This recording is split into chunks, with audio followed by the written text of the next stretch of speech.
The last thing Peter Parker remembered was the blinding light. He'd been web-slinging through Manhattan, chasing down some of Oscorp's stolen tech with the Avengers tied up off-world when the experimental device activated. One of Stark's dimensional stabilizers, at least that's what the label said, began pulsing with energy that made his spider sense scream. Not the usual tingle. This was a full-body alarm, every instinct telling him to run. He didn't run fast enough. The light consumed everything. His body felt like it was being pulled through a straw, compressed and stretched simultaneously. Reality fractured into 1,000 colored shards, each one showing him a different world, a different life, a different everything. And then, as suddenly as it began, it stopped. Peter crashed hard into dusty ground, his ribs protesting even through his enhanced durability. He groaned, rolled to his feet with practiced ease, and immediately froze. This wasn't New York. This wasn't even Earth. The sky above him was wrong. Two suns hung in an amber sky, casting double shadows across an endless grassland dotted with ancient ruins. The air tasted different, felt different, and his spider sense wasn't just tingling anymore. It was singing, harmonizing with something vast and invisible that seemed to flow through everything around him. "Okay, Peter," he muttered, checking his web shooters out of habit. Still functional, but the fluid reserves read only 40%. Not great. Definitely not great. "Karen?" He tapped the side of his mask, hoping his AI assistant would respond. Silence. Right. So stranded on an alien planet with no backup, limited webs, and... He trailed off as his spider sense suddenly flared. Danger. Multiple sources. Approaching fast. Peter's body moved before his mind caught up, leaping 30 feet straight up to perch on a crumbling stone pillar. His fingers and toes adhered to the surface effortlessly, and from this vantage point, he could see them. Ships, but not any aircraft design he recognized. They were sleek, angular, painted in white and gray with strange markings on their hulls. As they descended, he could make out figures inside. Humanoid, but he couldn't tell much more than that. His spider sense pulsed, but not with the sharp urgency of immediate danger. More like caution, uncertainty. These people weren't here to kill him, at least not yet. The ships landed in a defensive formation, kicking up clouds of dust. Ramps extended and soldiers emerged. They wore armor that looked functional but weathered, carrying weapons that definitely weren't from any army Peter knew. The rifles glowed with contained energy, and every soldier moved with military precision. "Spread out," one of them commanded, voice filtered through a helmet comm. "Scanners detected the energy surge in this sector. Whatever came through that rift might still be here." Peter's mind raced. Rift. They knew about the rift, which meant dimensional tiers weren't completely unknown here. That was either very good or very bad. "Sir, I'm picking up a life sign," another soldier reported, gesturing with some kind of handheld device. "Humanoid. Elevated position, 40 meters, bearing 273. All weapons swiveled toward Peter's pillar. "Yeah, hi," Peter called out, raising his hands in what he hoped was a universal gesture of non-aggression. "Friendly neighborhood Spider-Man here. I'm not looking for trouble, just trying to figure out where or when I am." The soldiers didn't lower their weapons, but their leader stepped forward, lifting his helmet's visor. The face underneath was weathered, scarred, but fundamentally human. That was something, at least. "Come down slowly," the leader ordered. "Hands where we can see them." "Sure, absolutely." Peter wall-crawled down the pillar head first, and he heard several soldiers gasp or curse. "Sorry, should have warned you about that. One of my things. I've got several things. The crawling, the webs, the..." "He's unarmed," a female soldier interrupted, scanning him with her device. "No blaster, no thermal detonators, no lightsaber. But Commander, his biosigns are strange. Enhanced musculature, accelerated neural activity, and there's something else. Some kind of energy field around him."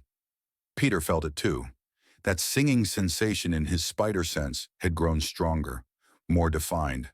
It was like standing in a river he couldn't see, feeling currents of something powerful and ancient flowing past him. What's your designation? The commander demanded.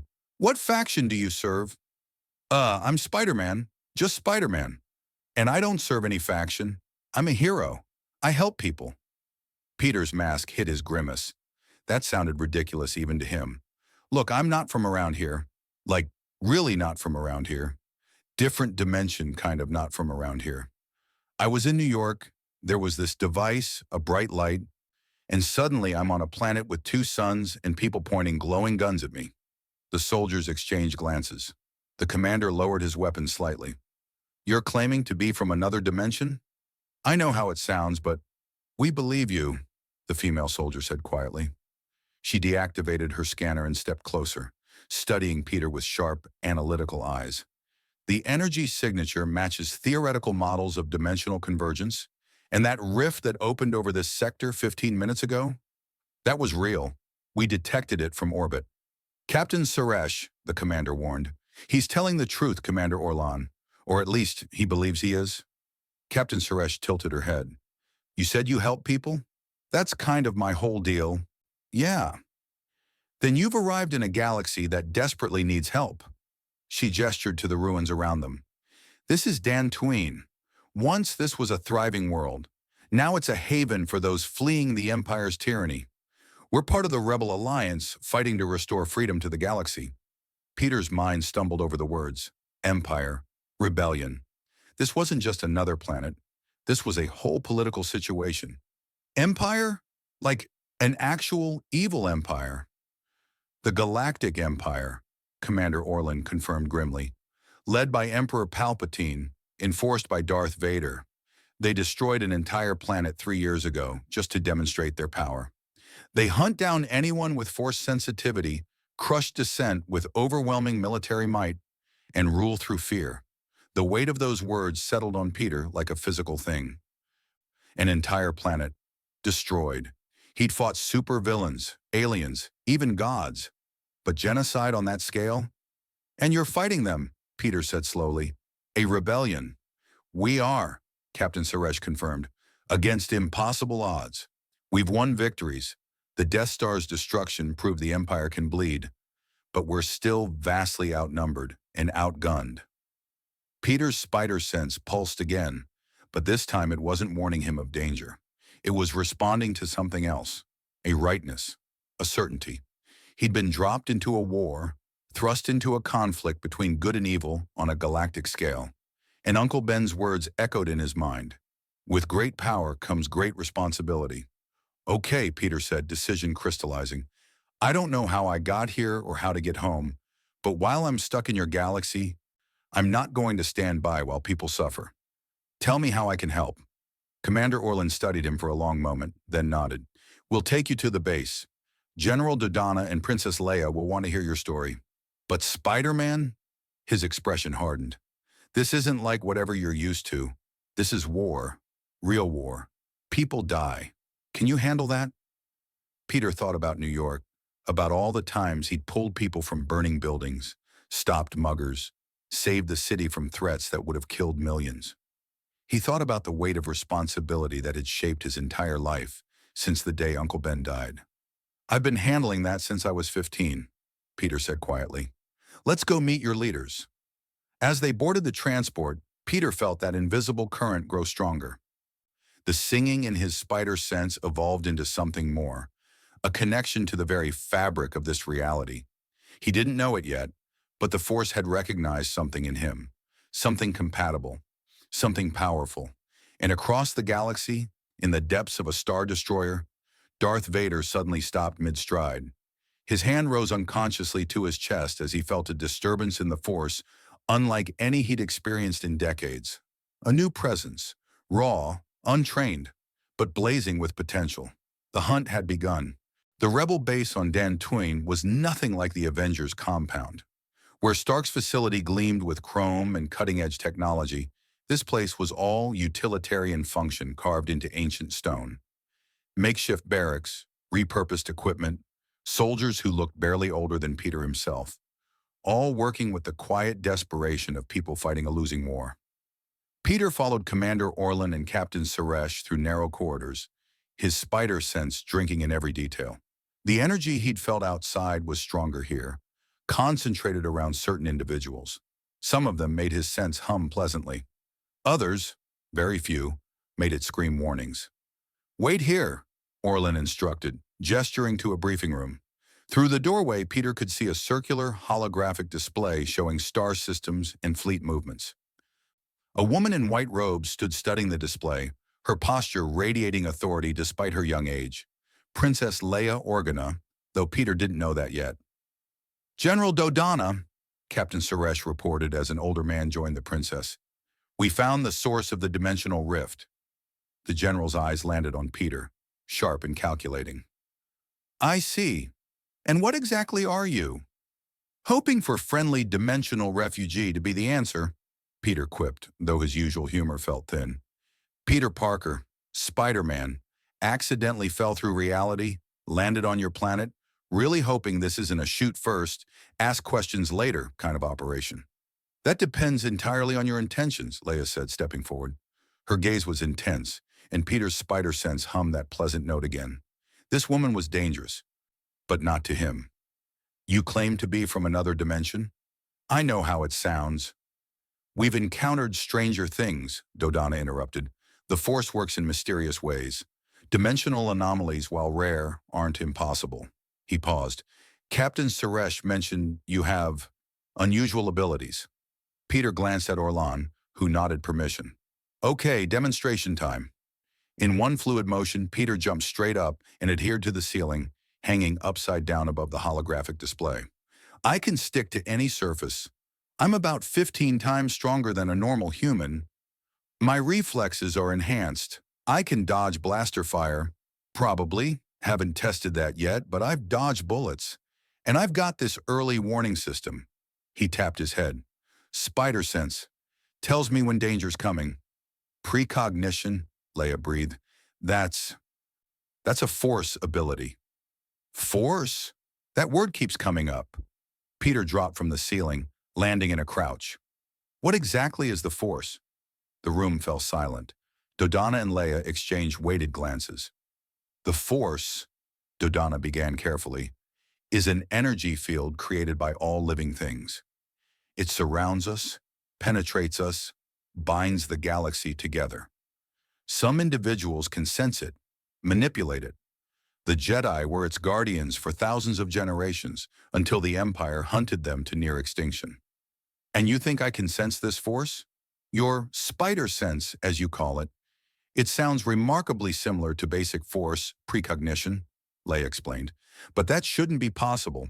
Force sensitivity is genetic, determined by microscopic organisms called midichlorians in one's bloodstream. You're from another dimension entirely. You shouldn't have any midichlorians.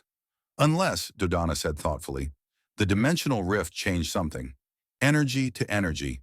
Perhaps crossing that barrier exposed you to the Force in a way that fundamentally altered your cellular structure." Peter's scientific mind latched onto the theory. "So coming through the rift didn't just transport me, it transformed me, made me compatible with your universe's laws of physics?" "It's possible," Leia admitted.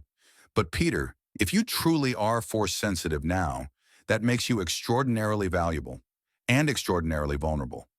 "Vulnerable how?" "The Empire hunts Force users relentlessly," Dodonna said grimly. "Emperor Palpatine and his enforcer, Darth Vader, were once Jedi themselves before they fell to the dark side. They view any Force-sensitive individual as either a potential recruit or a threat to be eliminated." Peter thought about the chill he'd felt before, that moment of inexplicable dread. "So this Vader guy, he can sense me. If you truly are Force-sensitive, and if your presence is strong enough, yes." Leia's expression softened slightly. "But you're untrained. Right now you're like a beacon broadcasting your location to anyone who knows how to listen." "Fantastic," Peter muttered. "So I've got an evil space wizard potentially hunting me. This is exactly how I wanted my week to go." "We can help you," Dodonna offered. "But we need to know. Can you fight? You mentioned helping people, but this is war, Peter. We're not fighting street criminals. We're fighting an empire with millions of soldiers, thousands of ships, and weapons that can destroy planets." Peter met the general's gaze steadily. I've fought aliens who invaded New York. I've gone toe-to-toe with guys who can level buildings. I've watched people die because I wasn't fast enough, wasn't strong enough, wasn't smart enough. His voice hardened. So yeah, I can fight. And more than that, I can help. I'm a scientist. I can analyze your tech, maybe improve it. I can train your soldiers in hand-to-hand combat techniques they've never seen. And if I really am force-sensitive now, I can learn. We have no Jedi to teach you, Leia said quietly. The few who survived Order 66 are scattered, in hiding. We know of only one. Luke, Dodonna interjected. Luke Skywalker. He was the one who destroyed the Death Star. He's begun his own journey to understanding the Force, but he's barely more trained than you would be. Then maybe we learn together, Peter suggested. Look, I don't know how long I'm stuck here, but I'm not going to sit around waiting for a way home while people suffer. That's not who I am. Leia studied him for a long moment, and Peter felt something. That singing sensation again, but focused, like she was reaching out to him with senses he couldn't quite understand. He means it, she said finally. I can feel his sincerity, his goodness. Whatever brought him here, I don't think it was chance. The Force has a will of its own, Dodonna agreed. If it brought you to us, Peter Parker, then perhaps you're meant to help us survive what's coming. What is coming? Everything, Leia said grimly. She activated the holographic display, and Peter saw fleet movements, highlighted systems, tactical projections.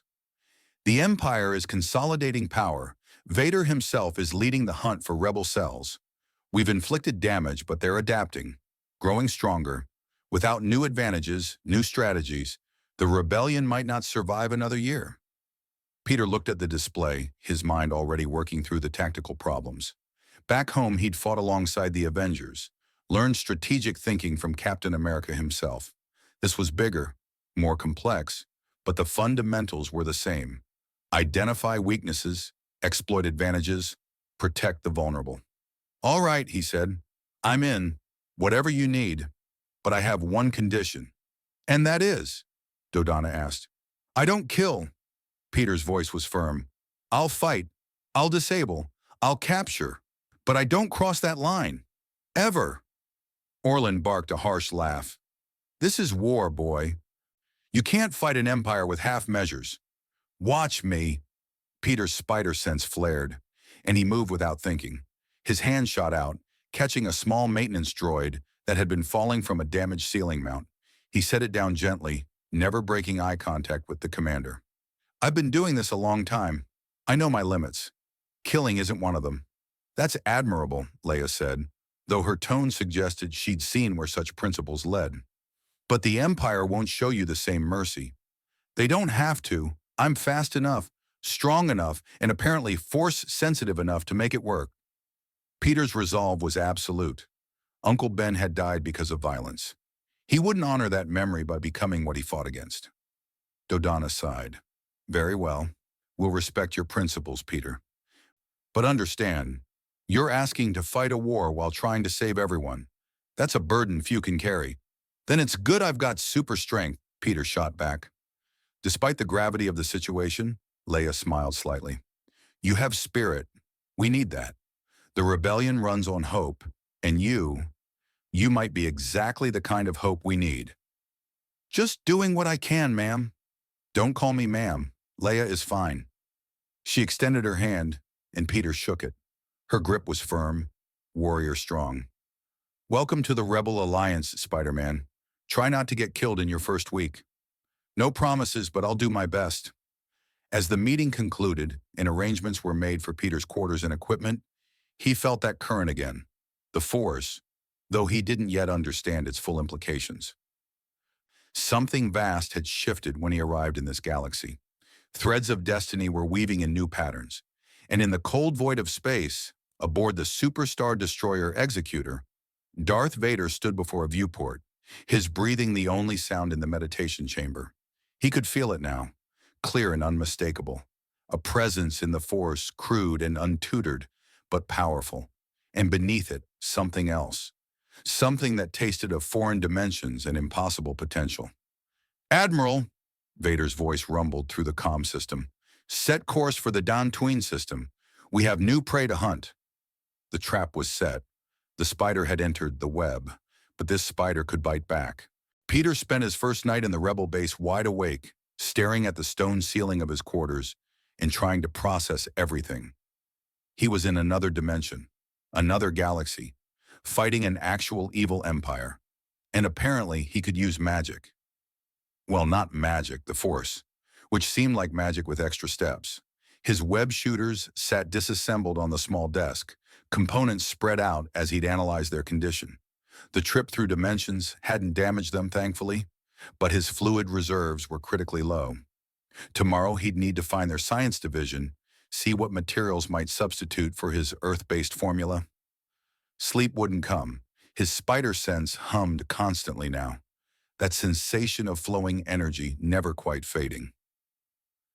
It was like learning he had a new sense, trying to sleep while feeling colors for the first time, impossible to shut off or ignore. A knock at his door broke his spiraling thoughts. "Come in," Peter called, sitting up. The door slid open, revealing a young man Peter hadn't met yet. Blonde hair, weathered farm boy features, dressed in an orange flight suit with a lightsaber hanging from his belt. The moment Peter saw him, his spider sense didn't just hum, it sang in perfect harmony. This person was drowning in that Force energy. "Sorry to bother you so late," the young man said, offering an awkward smile. "I'm Luke Skywalker. Leia said we should meet. Spider-Man or Peter Parker when I'm not wearing the mask." Peter gestured to the only chair in the sparse room. "You're the guy who blew up the Death Star, right?" Luke's expression flickered between pride and haunted memory. "I had help, a lot of help." He sat down, studying Peter with open curiosity.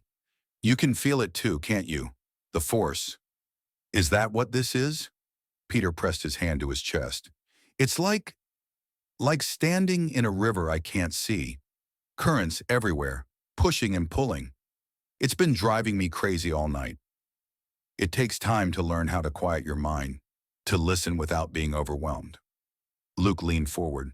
"But Peter, what you're describing, feeling the Force this strongly, this quickly, it took me months to develop that sensitivity. And I was born with midichlorians. Leia mentioned those.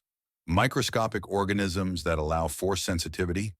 More than that, they're the bridge between the living Force and the cosmic Force. They're in every living thing, but in different concentrations." Luke hesitated. I've been learning to sense midichlorian counts. It's not precise, but I can usually tell how powerful someone's potential is. And you shouldn't register at all. You're from another dimension. You should be Force blind. But instead, Luke's voice dropped to a whisper.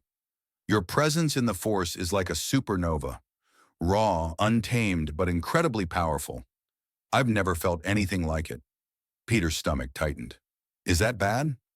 "It's dangerous, not because of what you might do, but because of who will sense you." Luke's expression grew grave. "Vader, the Emperor, they hunt Force sensitives, Peter, and they have decades of training, mastery of the dark side. You'd be like a child facing trained warriors." "Story of my life," Peter muttered. "So what do I do?" "Can you train me?" "I'm barely trained myself," Luke admitted. "I have my father's lightsaber, a few lessons from Obi-Wan Kenobi before he died, and instinct. But yes, I can teach you what I know. Starting with the basics, meditation, sensing the Force consciously instead of reactively, learning to shield your presence." "Shield my presence? Like hide from Force users?" "Exactly. Right now you're broadcasting your location to anyone sensitive enough to listen.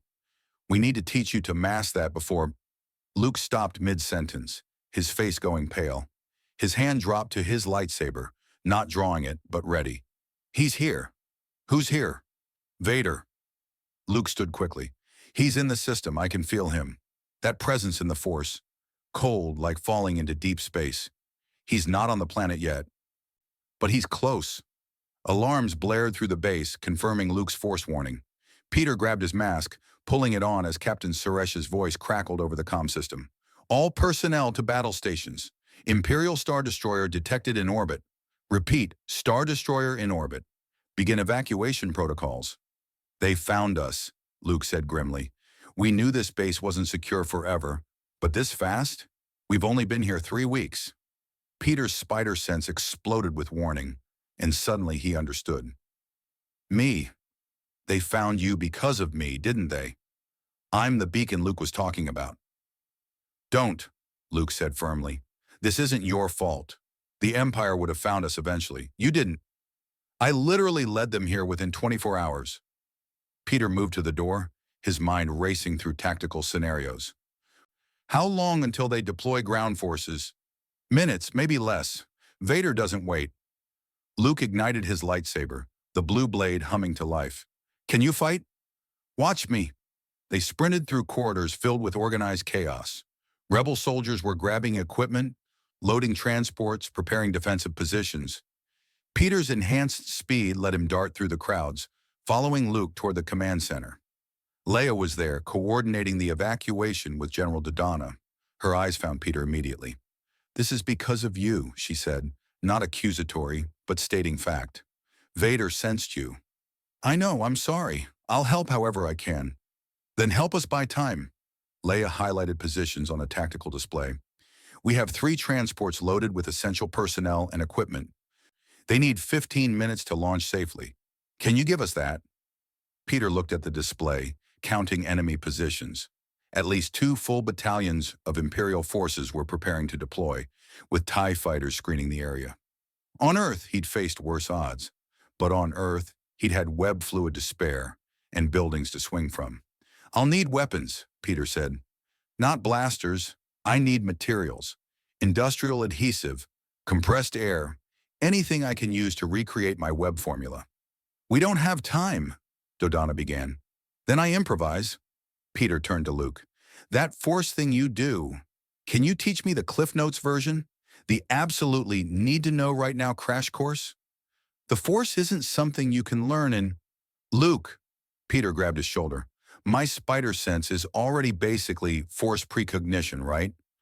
I've been dodging danger my whole career, so teach me how to enhance that, how to let the force guide my movements. I don't need to lift rocks or do mind tricks. I just need to be faster, more aware, more connected to that river I've been feeling. Luke stared at him, then slowly nodded. Close your eyes. Feel the current, like you described. Don't fight it. Flow with it. Let it move through you. Your spider sense is already doing this instinctively. Just let it go deeper. Trust it completely. Peter closed his eyes beneath his mask. The singing sensation flooded through him, and instead of trying to control it, he surrendered to it. The river became an ocean, vast and deep. He felt every person in the base, their fear and determination bleeding into the force. He felt the cold presence above.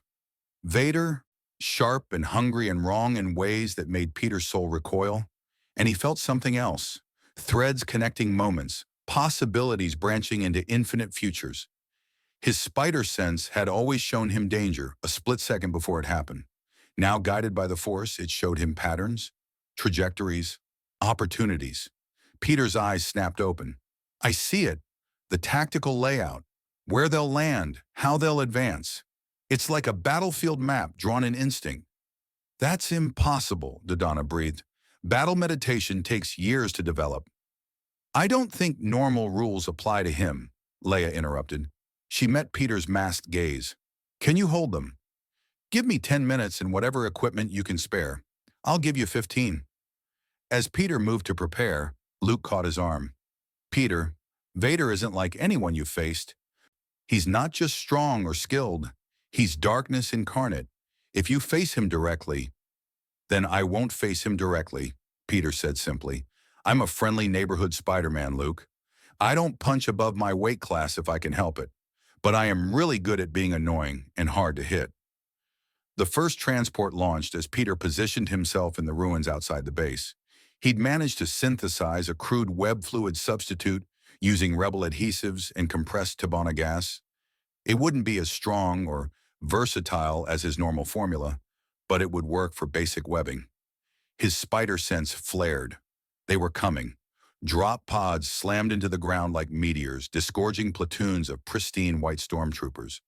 TIE fighters screamed overhead, their distinctive roar filling the air. And behind them all, a Lambda-class shuttle descended, black and ominous. Vader had arrived personally. Peter took a breath, felt the force flowing through him, and smiled beneath his mask. "Okay, Peter," he muttered. "Time to introduce the Empire to a whole new kind of problem." He launched himself forward, and the battle began. The stormtroopers never saw him coming. Peter swung between ruined pillars on web lines, his force-enhanced spider sense turning the battlefield into a three-dimensional chessboard where he could see every move before it happened. A squad rounded a corner. He was already above them, dropping down to web their blasters to their armor before they could fire. Another group tried to flank the base entrance.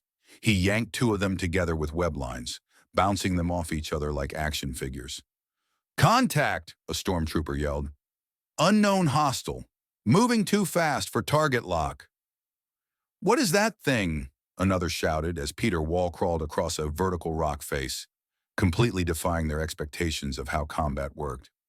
"I'm your friendly neighborhood Spider-Man," Peter called out, webbing three troopers to the ground in rapid succession. "Sorry about the mess. Dry cleaning bills are on me." Blaster fire filled the air, brilliant red bolts that Peter's spider sense painted as slow-motion threats. He twisted, flipped, contorted his body in ways no human should be able to, each motion guided by the Force, whispering trajectories into his mind. When a bolt came too close to dodge, he batted it away with a web shield, the crude adhesive matrix dispersing the energy. "This is actually working," Peter muttered, amazed. On Earth, he'd have been hit a dozen times by now. But here, connected to the Force, his spider sense had evolved into something approaching precognition. He wasn't just reacting to danger. He was aware of it before it fully formed. Two transports launched behind him, climbing toward orbit. One more to go. But then his spider sense screamed a warning unlike anything before. Not danger, doom. Peter looked up and saw him. Darth Vader strode across the battlefield like death incarnate. He was huge, armored in black, his cape billowing behind him, his mechanical breathing audible even over the chaos of combat. And the force around him was wrong, twisted, corrupted, a black hole that seemed to allow light and hope itself. "Oh, that's bad," Peter whispered. "That's really, really bad." Vader raised one gloved hand, and Peter felt the force surge. A massive stone pillar, easily 20 tons, tore itself from the ground and hurtled through the air straight at him. Peter's spider sense guided him, web-zipping to the side as the pillar crashed where he'd been standing. But Vader wasn't done. Another pillar flew, then another, each one tracking Peter's movements with impossible precision. "Okay, new plan," Peter gasped, dodging the debris field Vader was creating. "Don't get anywhere near the terrifying space wizard." He focused on the remaining stormtroopers, webbing them in increasingly creative ways, hanging them from ruins, cocooning them in adhesive, even using them as living projectiles by web-yanking them into their squadmates. It was chaotic, improvisational, and completely unlike any combat doctrine the Empire had encountered.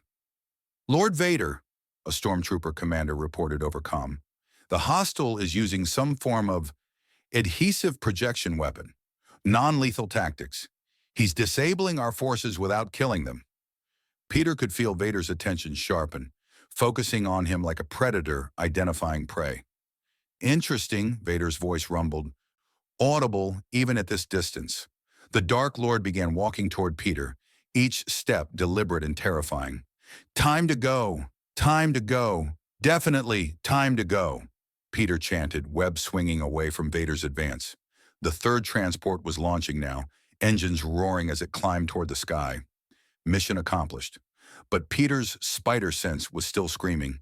He looked back and saw Vader reach toward the transport with both hands. "No. Oh no." The Force gripped the massive ship, and Peter watched in horror as its ascent slowed, then stopped. Vader was holding an entire transport in midair, through sheer power, his mechanical breathing steady despite the impossible feat. "That's not fair," Peter yelled. That's cheating. His spider sense showed him the possibility, the trajectory, the opportunity. Peter didn't think. He launched himself directly at Vader, web lines shooting out to anchor on distant ruins. He built momentum, swinging in a wide arc, using every ounce of his enhanced strength and the force-guided timing his spider sense provided. At the apex of his swing, moving at terminal velocity, Peter released. He became a missile, feet first, aimed directly at Vader's center of mass. The impact drove Vader backward 3 steps that broke his concentration just enough. The transport lurched upward, engines screaming, and shot into the sky. Within seconds, it had entered hyperspace, carrying the last of the essential personnel to safety. Peter hit the ground in a roll, every bone in his body vibrating from the impact. That had been like kicking a Durasteel wall, but it had worked. He looked up to see Vader standing perfectly still. His helmet tilted down at Peter in what might have been surprise, curiosity, or rage. Probably all three. "You," Vader said, his voice like grinding metal, "are not Jedi." "Nope." Peter backflipped away as Vader's lightsaber ignited, the crimson blade humming with deadly promise. "Just your friendly neighborhood Spider-Man, and this has been fun, but I really need to be somewhere else right now." Vader moved with shocking speed for someone his size, closing the distance in a force-enhanced leap. His lightsaber swept in a horizontal arc that would have bisected Peter at the waist. Peter's spider sense saved him. He bent backward, the blade passing millimeters above his chest, close enough that he could feel its heat through his suit. He planted his hands on the ground and kicked up, launching himself over Vader's follow-up strike. "You're fast," Peter gasped, webbing Vader's cape and yanking hard. For a split second, the Dark Lord stumbled, pulled off balance, but only for a split second. Vader spun with the momentum, his lightsaber carving through the web line like it was nothing. The force slammed into Peter like a physical blow, sending him crashing into a stone wall hard enough to crack it. Peter groaned, pushing himself up. His ribs were screaming, his enhanced healing already working overtime. "Okay, note to self, don't try to web yank the scary Sith Lord. That's going on the list of bad ideas, right between fight the Hulk and trust Mysterio." Vader advanced, his breathing the only sound now. The battle had gone quiet, stormtroopers watching in stunned silence as their seemingly invincible commander faced this bizarre opponent. "Your power is crude," Vader observed, "untrained, yet you wield the Force with instincts that should be impossible. What are you?" "Having a really weird week," Peter shot back. His spider sense was working overtime, showing him dozens of attack vectors, none of them good. Vader was too strong, too experienced, too everything. But Peter had been the underdog his entire career. He webbed a broken pillar and whipped it at Vader. The Sith Lord casually force-pushed it aside, exactly what Peter expected. While Vader was focused on the pillar, Peter webbed his lightsaber hand, yanking it upward just as Vader tried to strike. The blade carved through empty air. Peter was already moving, web swinging around Vader in a complex pattern, laying web lines like a three-dimensional net. Vader slashed through them, but each cut strand revealed another layer, buying Peter precious seconds. "You fight like a coward," Vader growled. "I fight like someone who wants to survive," Peter retorted, webbing Vader's feet to the ground. It wouldn't hold long, but Vader's force push shattered the webbing instantly and sent Peter flying again. He caught himself midair with a web line, but Vader was already moving, using the force to hurl debris with machine gun precision. Peter dodged, twisted, survived by microseconds. His spider sense and the force were working in perfect harmony now, his body moving before his conscious mind registered the threats. But he was tiring. His makeshift web fluid was nearly depleted, and Vader seemed limitless. "Lord Vader," a stormtrooper captain interrupted over comm, "the rebel base is evacuated. Only automated defenses remain. Should we pursue the transports?" Vader's focus never left Peter. "No, we have something far more valuable here." Peter's blood ran cold. "Oh, you're not capturing me. That's not happening." "You are an anomaly," Vader said, beginning to circle Peter like a predator. "A presence in the Force that should not exist. The Emperor will be most interested in studying you." "Hard pass on the evil space wizard experiments, thanks." Vader gestured.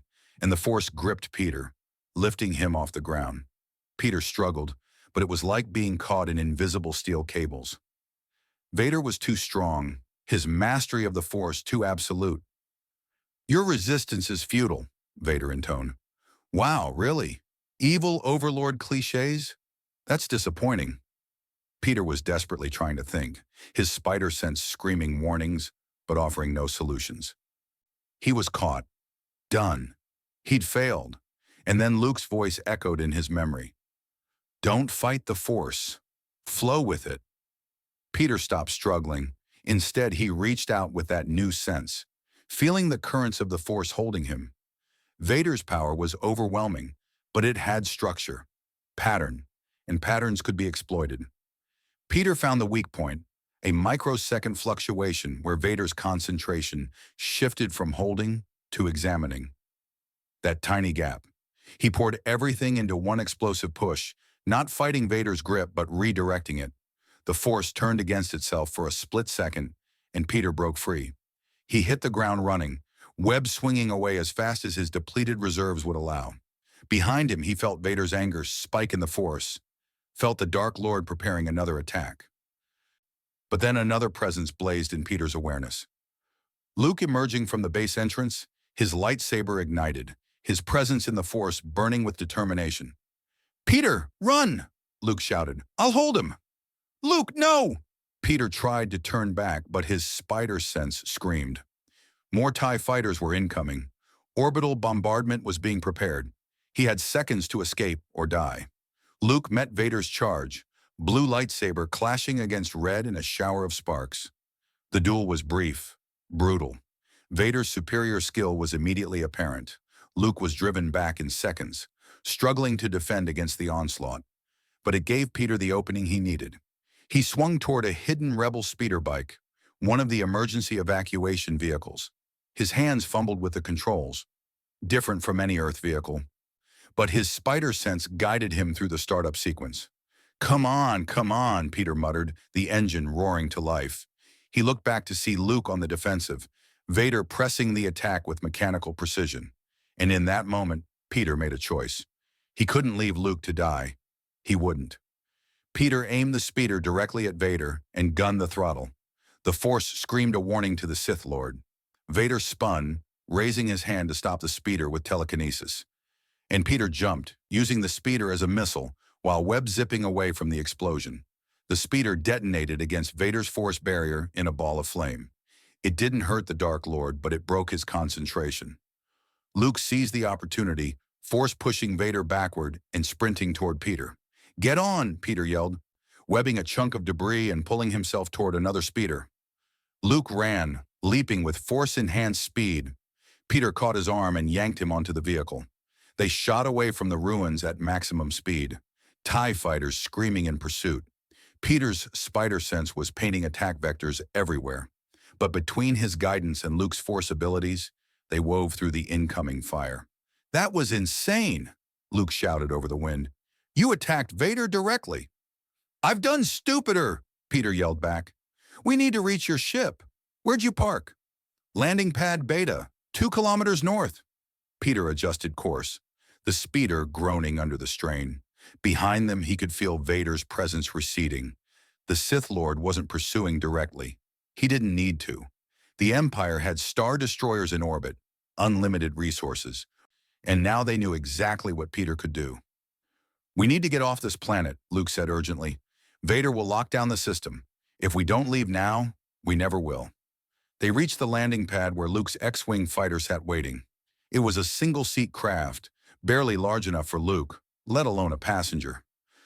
Luke, I don't think I fit in there." "Cargo hold beneath the cockpit," Luke said, popping open a maintenance panel. "It'll be cramped, but I've ridden in tighter spaces." Peter squeezed into the compartment, his enhanced flexibility letting him contort into the impossibly small space. "This is almost as bad as the time I had to hide in a locker from Flash Thompson." Luke sealed the panel and climbed into the cockpit. The X-Wing's engines fired up, R2-D2 beeping frantically from the astromech socket. I know, Luke told his droid.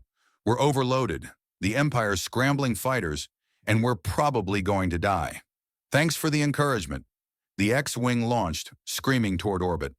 Through the cramped cargo hold, Peter could feel the G-forces pressing him against the hull. His spider sense was constant alarm bells as TIE fighters locked onto their position. "Luke, we've got incoming," Peter called out. "I see them. R2, calculate jump to light speed." The droid's response was a series of pessimistic beeps. "I don't care if the odds are bad, just do it."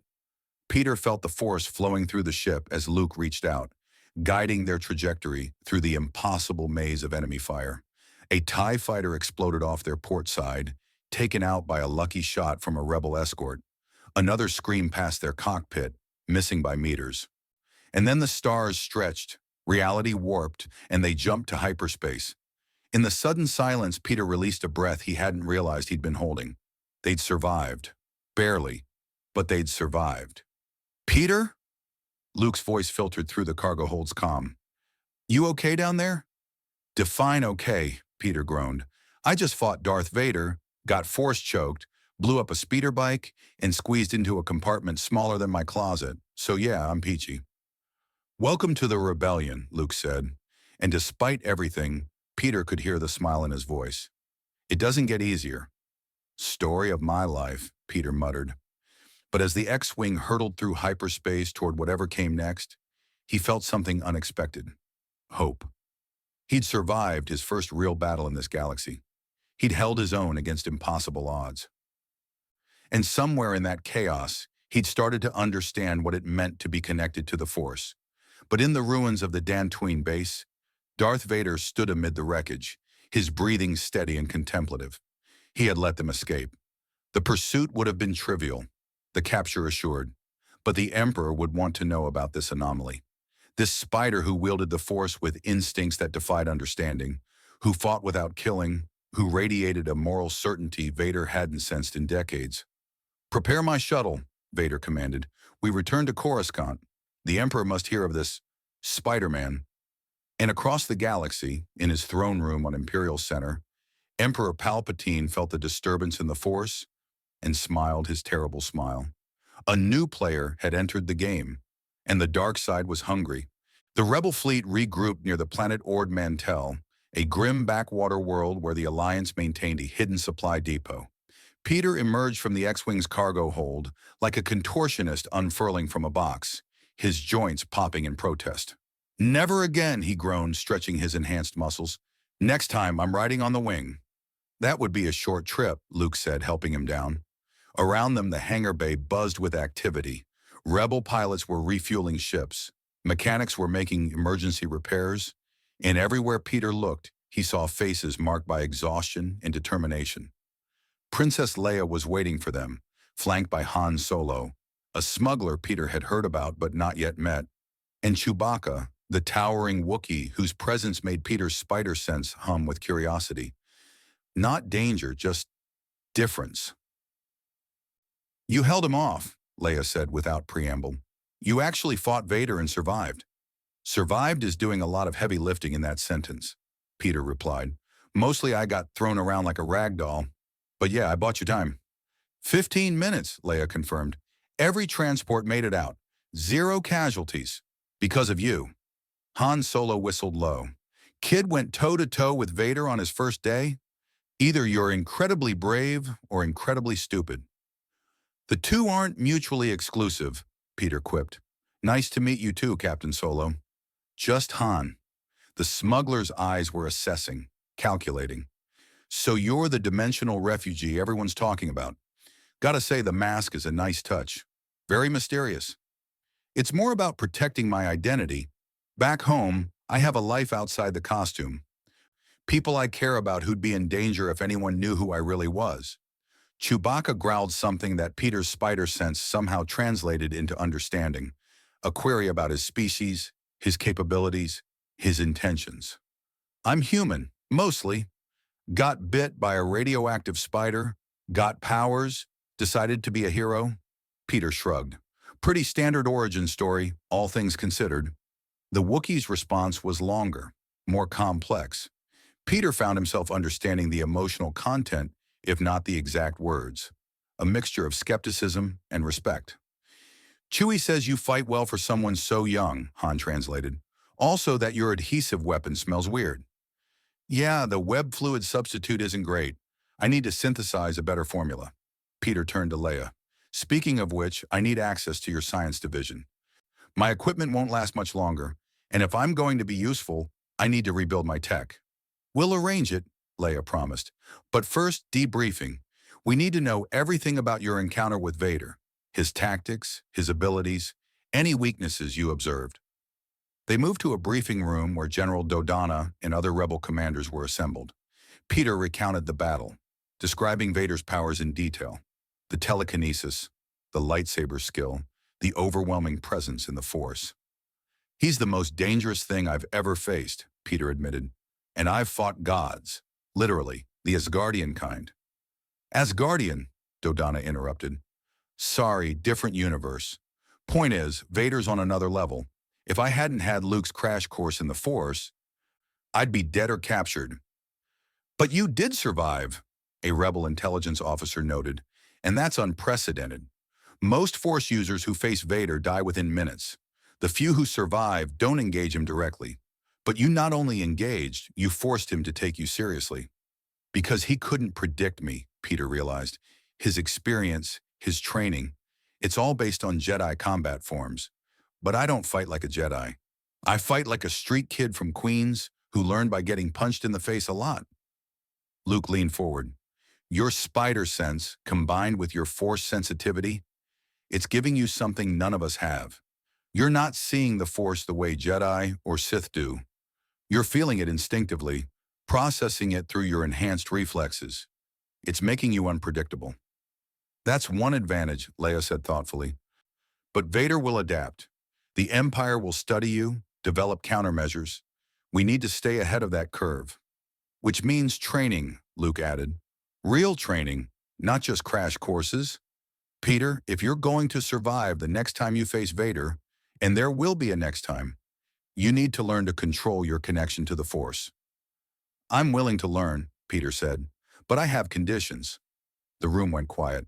Han snorted. Kid's got guts, I'll give him that. I need to understand what I'm learning to do, Peter continued. I'm a scientist. I need to know the theory behind the Force, not just the practice. And I need to make sure I'm not being trained to kill. That's non-negotiable.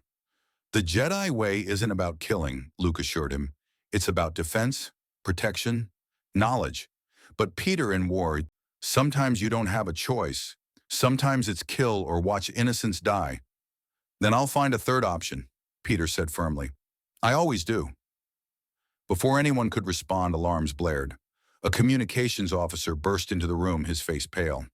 General Dodonna, we're receiving a transmission, direct from Coruscant, from the Emperor himself. The room froze. The Emperor never communicated directly with the rebellion. His contempt for them was absolute. He considered them beneath his personal attention. On screen, Leia ordered, her voice steady despite the tension crackling through the air. The holoprojector activated, and Peter's spider sense screamed warnings so intense he actually staggered. The figure that appeared was hooded, shrouded in shadows, but the malevolence radiating from it was palpable even through a hologram. Emperor Palpatine. Rebel Alliance, the Emperor's voice was silk over poison. I bring greetings and an opportunity. We don't negotiate with tyrants, Leia said coldly. Negotiate? Oh, my dear, I'm not here to negotiate. I'm here to discuss your newest recruit. Those hidden eyes seemed to find Peter across the light years. The Spider-Man, such a curious designation, such curious abilities. Peter's blood ran cold. How do you know of you? I know everything that transpires within the Force, young one. Your arrival created ripples that echoed across the galaxy, and Lord Vader's report was most illuminating. Palpatine's hologram shifted, seeming to lean forward. You are an anomaly, a being from beyond this reality, touched by the Force in ways that should be impossible. My apprentice tells me you fight with neither Jedi restraint nor Sith passion. You simply survive. Admirably so. If this is a recruitment pitch, I'm not interested, Peter shot back. I've seen what your empire does. Destroying planets, hunting Force users, crushing freedom. That's not my style." "Style?" Palpatine chuckled, a sound like breaking glass. "You speak of morality as if this were a simple matter of good and evil. But you are not of this galaxy, Spider-Man. You have no stake in our conflicts, no reason to die for these rebels' futile cause. I have every reason. People are suffering. That's all the reason I need." How wonderfully naive. The Emperor's tone shifted, becoming almost gentle. "But naivety will not protect you from what's coming. The dark side senses you, young anomaly. It hungers for you. And whether you ally with Jedi or Sith, my empire or this rebellion, the dark side will find you. It always does." "Is there a point to this?" Leia demanded. "The point, Princess, is warning." Palpatine's voice hardened. "You possess something that doesn't belong in this galaxy, a variable I cannot calculate. I do not tolerate unknowns. So I offer the Spider-Man a choice. Leave. Find your way back to your dimension and spare yourself the war to come. Or stay and discover what it means to face the full might of the dark side." "I vote for option 3, Peter said. "Stay, fight the Empire, and prove that your dark side isn't as scary as you think." The silence that followed was absolute. Even through the hologram, Peter could feel the Emperor's attention focusing on him like a laser. "Intriguing," Palpatine finally said. "You have spirit. Lord Vader was correct. You will make a fascinating study. Very well, Spider-Man. Remain with your rebel friends. Fight your noble fight. But know this, I have seen your future in the Force. I have glimpsed the paths ahead of you. And in every vision, every possibility, you face a choice that will break you." "I've heard that before," Peter said quietly, thinking of Uncle Ben, of Gwen, of every loss that had shaped him. "I'm still here. For now." The Emperor's hologram began to fade. "Enjoy your borrowed time, rebels. And Spider-Man, when next we meet, it will be in person. I very much look forward to our conversation." The transmission ended, leaving the briefing room in stunned silence. "Well," Han said eventually, "that was deeply unsettling." "The Emperor never shows his hand unless he's already won," Dodonna said grimly. "If he contacted us directly about Peter, it means he sees him as either a critical threat or a valuable asset." "Or both," Luke added. He looked at Peter with concern. "The Emperor doesn't make idle threats. If he says he's seen your future—" "Then I'll change it," Peter interrupted. "I don't believe in destiny. I believe in choices, and I choose to fight." Leia studied him for a long moment, then nodded. "Then we'll support you. But Peter, understand what you're committing to. The Emperor is the most powerful dark side user in galactic history. If he's taking personal interest in you, your life just became exponentially more dangerous." "Wouldn't be the first time," Peter said, trying for levity despite the fear coiling in his gut. "So about that training and lab access?" Over the next 3 weeks, Peter threw himself into learning. Luke taught him meditation techniques, how to consciously reach out with the Force, how to begin shielding his presence from other Force users. It was slow, frustrating work. Peter's instinctive connection to the Force was powerful, but controlling it consciously was like trying to direct a river with his bare hands. In the Rebellion's makeshift laboratory, Peter worked with their scientists to synthesize proper web fluid.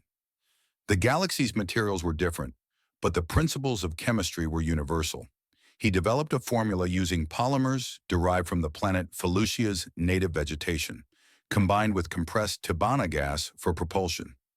The result was actually superior to his Earth formula, stronger, more versatile, with twice the longevity. He upgraded his web shooters, incorporating galactic technology. The new version could interface with his spider sense, automatically adjusting web density and trajectory based on his Force-enhanced precognition. It was the perfect marriage of science and the Force, Peter's two greatest strengths working in harmony. But the nightmares started on the second week. Peter would dream of darkness, not the absence of light, but darkness as a presence, a living thing that whispered promises and threats. He'd see himself standing before the Emperor, see futures where he succumbed to anger, to fear, to the easy path of overwhelming power. "The dark side calls to everyone," Luke explained when Peter confessed the dreams. But it calls especially loud to those with power and guilt. Your uncle's death, that weight you carry, the dark side will use that. I won't fall, Peter insisted. I've faced temptation before. This is different, Luke warned. The dark side doesn't just tempt, it seduces. It makes you believe that anger and hatred are justice, that the ends justify the means. I've felt its pull, Peter. It's stronger than you think. But Peter had Uncle Ben's voice in his head, a moral compass that had guided him for years. He believed that would be enough. He was wrong. On the 21st day, the summons came. The Empire had launched a major offensive against a rebel cell on the planet Lothal. Civilian casualties were mounting. The Alliance was scrambling to mount a rescue operation, and Peter felt the dark side whisper its first real temptation. Let them burn. They're not your people. This isn't your galaxy. Why should you sacrifice yourself for strangers? He crushed the thought immediately, volunteering for the rescue mission before anyone could ask. But the voice had been there.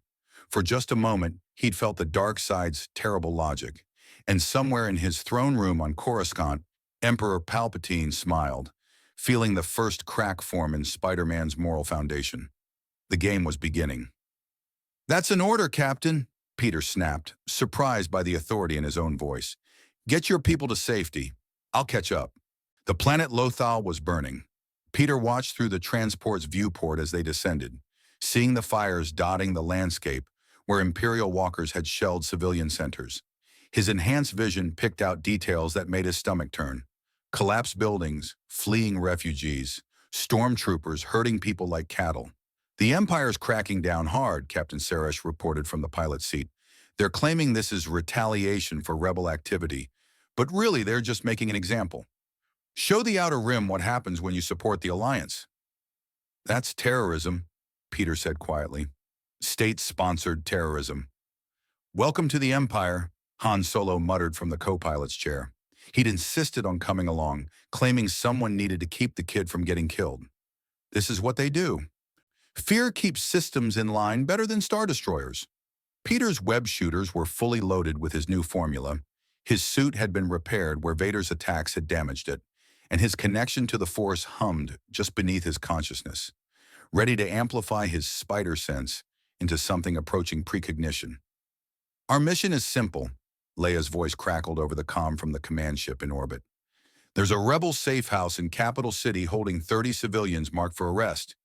Get them out before the Inquisitorius arrives. Inquisitorius? Peter asked. Force users loyal to the Empire, Luke explained. He was on another transport, heading for a different extraction point. Former Jedi who turned to the dark side, or Force sensitives the Empire trained from childhood. They're Vader's hunters. Not as powerful as him, but still extremely dangerous. Fantastic, Peter muttered. More evil space wizards.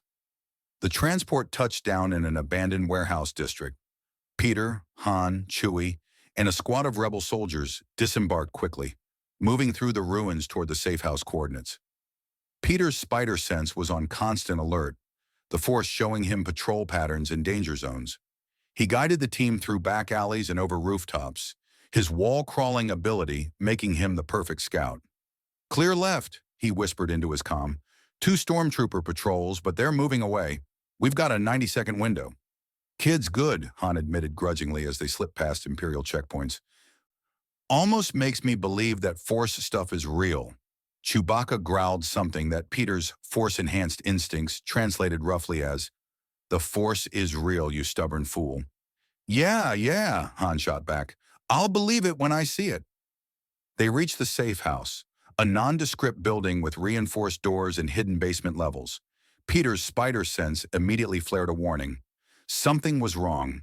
Hold, he hissed, raising a fist. There's someone inside. Not the civilians. Someone else. Someone dangerous.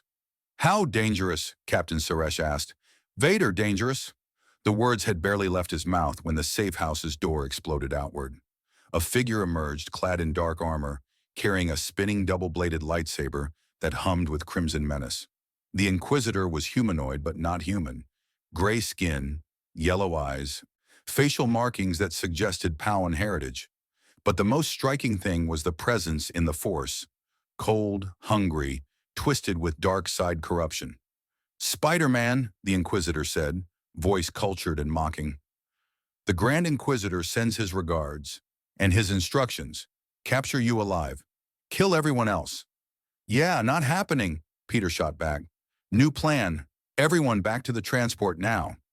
"We can't leave the civilians," Suresh protested. "They're already dead," the Inquisitor said casually. "I arrived 3 hours ago. They told me everything about your rebellion's plans before they expired. Quite informative, really." Rage flooded through Peter, hot and immediate. These people had died because the Empire wanted to use them as bait, to lure him here, to capture him. The dark side whispered, "Make him pay. Use your power." "Break him!" Peter clenched his fists, forcing the anger down. "Go," he told the rebels. "I'll hold him." "Peter, no," Suresh began, and he then nodded. "Don't die, kid. Leia would kill me if I came back without you."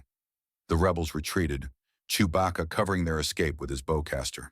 The Inquisitor watched them go with amusement, making no move to pursue. "Letting them run? How noble," the Inquisitor said. The Grand Inquisitor was right. You do cling to Jedi sentimentality. It will be your downfall.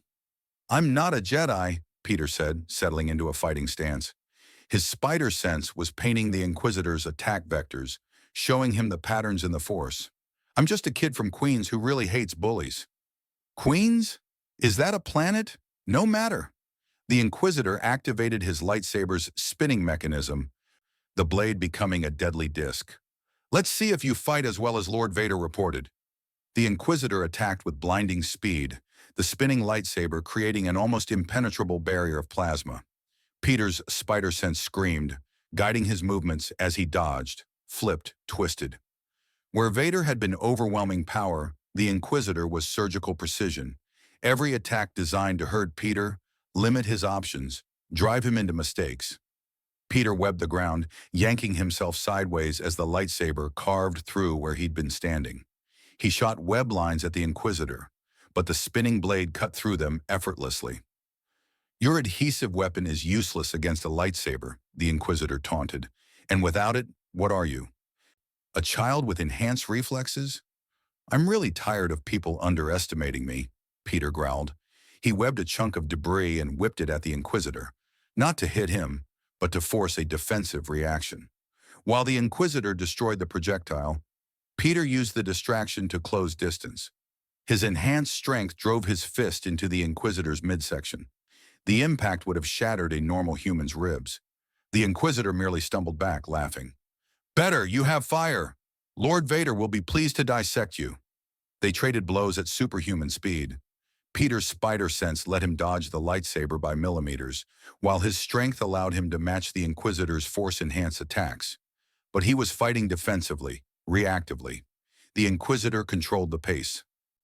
"You're holding back," the Inquisitor observed, pressing the attack. "I can feel it. You have power, raw, untapped power, but you refuse to use it fully. Why?" "Because power without control makes you a monster," Peter panted, backflipping over a low slash. "I've seen what monsters do." "How quaint," the Inquisitor gestured, and the Force slammed Peter into a wall. "Let me show you what power truly means." The Inquisitor raised his hand, and Peter felt the Force grip his throat. Not physically, there were no hands choking him, but the invisible pressure was just as real. His airway constricted, his vision starting to blur. "This is the dark side," the Inquisitor whispered, walking closer. "Pure, undiluted power. You could have this. You could choke your enemies, crush your obstacles, take whatever you desire. All you need to do is stop resisting. Stop clinging to weakness disguised as morality." Peter's spider sense was screaming, but not about physical danger. It was warning him about something deeper, the seductive pull of the dark side, offering easy solutions to impossible problems. He could feel it, that vast reservoir of power just beneath his consciousness. One surrender, one moment of giving in, and he could break this Inquisitor like a twig. Uncle Ben's voice cut through the temptation. With great power comes great responsibility. Not great power comes great control. Not great power comes great victory. Great responsibility. Peter stopped fighting the Force grip. Instead, he reached out with his own connection to the Force, feeling the currents around him. Luke had taught him that the Force wasn't just a weapon. It was life itself, connecting all things. And that meant it connected him to the Inquisitor too. He felt the Inquisitor's mind, twisted by the dark side, but still fundamentally alive, still capable of choice, even if buried under layers of corruption. "I'm sorry," Peter whispered, his voice barely audible through the Force choke. "I'm sorry the Empire did this to you, made you into this." The Inquisitor's concentration flickered. Just for a microsecond, surprise broke through his dark side focus. Peter seized the moment. His web shooters fired point blank, not at the Inquisitor's body, but at his lightsaber. The webbing wrapped around the hilt, gumming up the spinning mechanism. The blade stuttered, its rotation breaking. The Force grip released as the Inquisitor instinctively grabbed his malfunctioning weapon. Peter dropped to the ground, gasping for air, then launched himself forward. He didn't punch the Inquisitor. He webbed his feet to the ground, then his weapon hand to his chest, then wrapped him in layer after layer of webbing until the Inquisitor was completely cocooned. "You can't hold me," the Inquisitor snarled, the Force beginning to tear at the webbing. "I'll break free in seconds." "I know," Peter said. He was already moving, web swinging toward the transport's position. "But seconds is all I need." The Inquisitor's outraged screams followed him as he fled through the burning streets of Lothal's capital. His spider sense guided him around Imperial patrols, over checkpoints, through back alleys. He could feel the Inquisitor breaking free behind him, sensed the dark side user's rage bleeding into the Force. But Peter was faster. He'd always been faster. He reached the transport just as its engines fired up. Han Solo was at the controls and the cargo ramp was still lowering. "Move, move, move!" Han shouted. Peter web-zipped up to the ramp, catching it at the last second as the transport lifted off.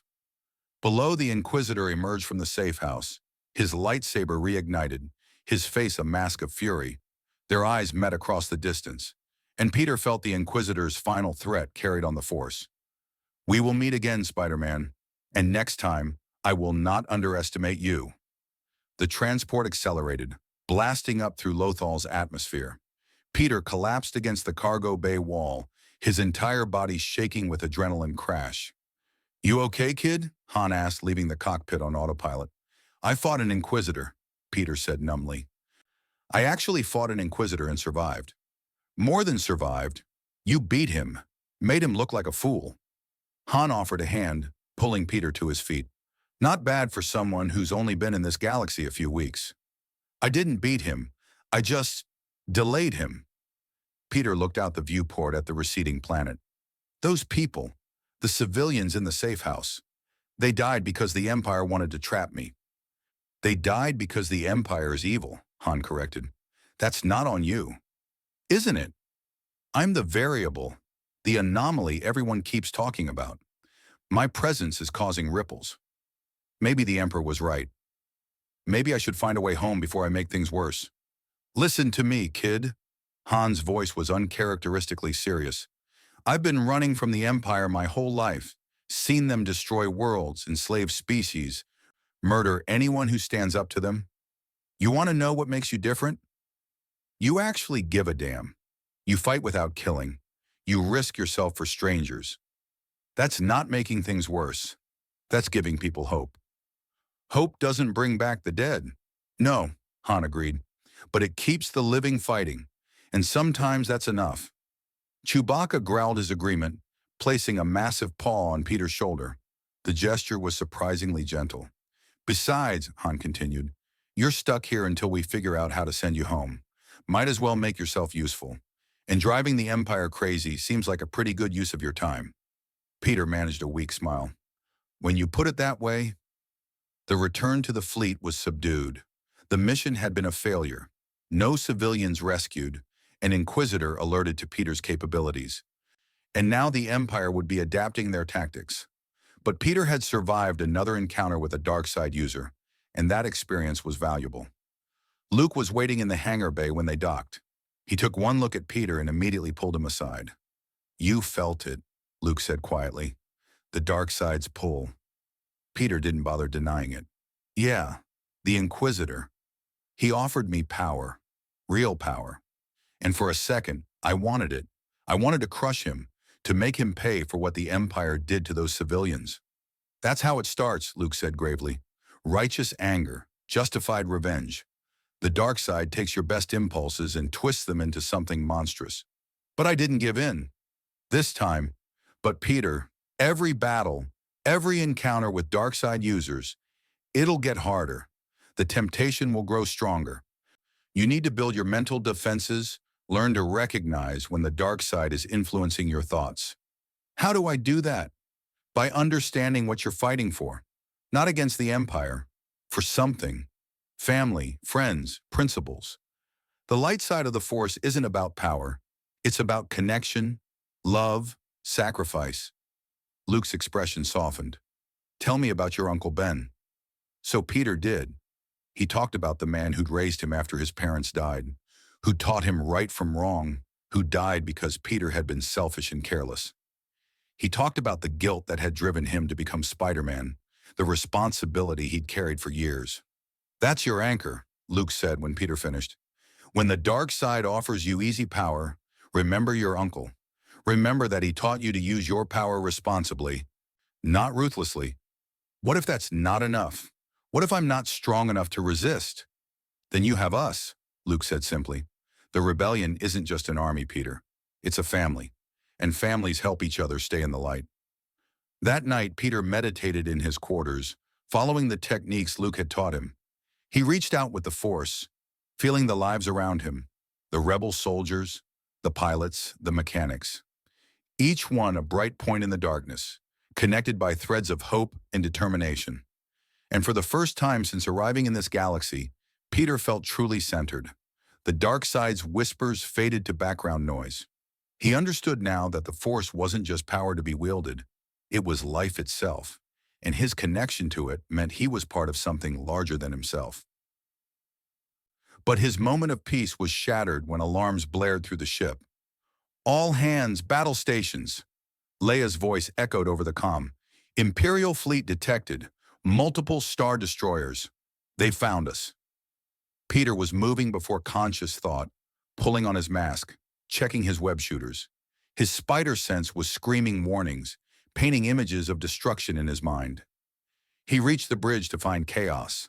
The tactical display showed at least 6 Star Destroyers dropping out of hyperspace, completely surrounding the rebel fleet. "How did they find us?" Dodonna demanded. "They tracked us from Lothal," Captain Suresh reported. "The Inquisitor must have planted a homing beacon on our transport." "On me," Peter realized with sickening certainty. "He tagged me during the fight. I led them right to you." "It doesn't matter how," Leia said firmly. "What matters is survival. All ships prepare for hyperspace jump. Scatter formation. Don't give them a single target." But Peter's spider sense was screaming a different warning. He felt it in the Force. A massive concentration of dark side energy, cold and absolute. "It's too late," Luke whispered beside him, his face pale. "He's here." On the tactical display, 1 Star Destroyer moved ahead of the others. Larger, darker, more menacing.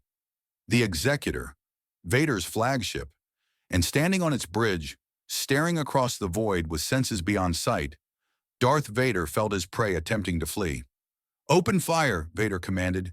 "Disable their hyperdrives. I want the Spider-Man alive." The battle began in earnest, turbo laser fire lighting up the void.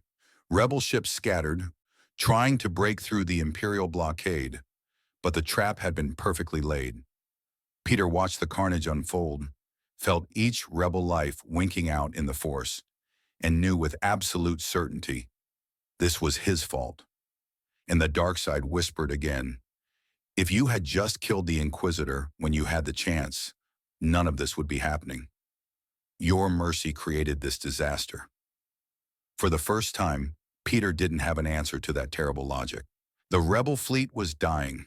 Peter stood in the hangar bay of the Redemption, Leia's command ship, watching through the atmospheric shield as rebel cruisers exploded in brilliant orange fireballs. His spider sense was overloaded. Too much death, too much danger, too many futures collapsing into nightmare scenarios. "We need to break the blockade," Admiral Akbar's voice crackled over the comm. The Mon Calamari commander was coordinating what remained of their forces. "Focus all firepower on the Star Destroyer at coordinates 974. If we can create a gap—" "Negative," another voice interrupted. "Vader's ship is moving to intercept. He's tearing through our fighter screen like they're not even there." Peter felt it through the Force, Vader's presence, vast and suffocating, moving with purpose. The Sith Lord wasn't commanding from his bridge. He was piloting his own TIE advanced fighter, personally dismantling the rebellion's defenses. "He's hunting," Luke said beside Peter, his voice hollow. "He knows you're here. He can sense you." "Then I need to leave," Peter said immediately. "Get to an escape pod, draw him away from the fleet." "That won't work," Leia interrupted, striding into the hangar, with Han and Chewie behind her. "Vader's already locked onto your Force signature. Wherever you go, he'll follow, and he'll destroy anything between him and his target." "So what do we do?" Peter demanded, frustration and guilt warring in his chest. "I can't just sit here while people die because of me." "You face him," Han said bluntly. "It's the only way. You keep him busy while we evacuate the fleet." "Han!" Leia snapped. "What?" "I'm right and you know it. The kid's got powers, he's fast, and Vader wants him specifically. Send him out there in a fighter. Let them dance and the rest of us get clear." Peter's mind raced through the possibilities. Han was right. Tactically, it made perfect sense. But going one-on-one with Vader in starfighter combat? That was suicide. Unless— "I don't know how to pilot your ships," Peter said slowly. "But I don't need to. Luke, remember what you told me about how you destroyed the Death Star? You let the Force guide you?" "Yes, but—" "Teach me, right now. Crash course number 2. Luke stared at him, understanding dawning. "You want to dogfight Vader using Force-enhanced reflexes and your spider sense." "It's insane," Leia said. "It might work," Luke countered. "Peter's precognitive abilities are actually stronger than mine. If he can translate that to flight instincts, then I can keep Vader busy long enough for the fleet to escape," Peter finished. He looked at Leia. "It's our best option, maybe our only option." The princess studied him, her expression unreadable. Finally, she nodded. "Do it. But Peter, don't die. That's an order." "I'll do my best, Your Highness." 10 minutes later, Peter was strapped into the cockpit of a commandeered X-Wing fighter, his head spinning with the rapid-fire instructions Luke had given him. The controls were nothing like Earth aircraft, but his spider sense was already mapping the systems, showing him what each button and lever did before he consciously understood it. "This is crazy," he muttered, running through the pre-flight checklist by instinct. "This is absolutely crazy. You can do this." Luke's voice came through the comm, calm and centered. "Don't think. Feel. Let the Force flow through you. Trust your instincts." "My instincts are screaming at me to run." "Then trust your responsibility instead." Peter took a deep breath, feeling the Force currents around him. Uncle Ben's voice echoed in his mind. "With great power comes great responsibility." "Control, this is— what's my call sign?" "Spider 1, the flight controller responded. "Launching in 3, 2, 1. The magnetic catapult hurled Peter's X-Wing into the void. The sudden acceleration should have been disorienting, terrifying. But his spider sense absorbed it, translated it, made it feel almost natural. Space combat was like web swinging in 3 dimensions. "Spider 1 to redemption," Peter called out. "I'm clear.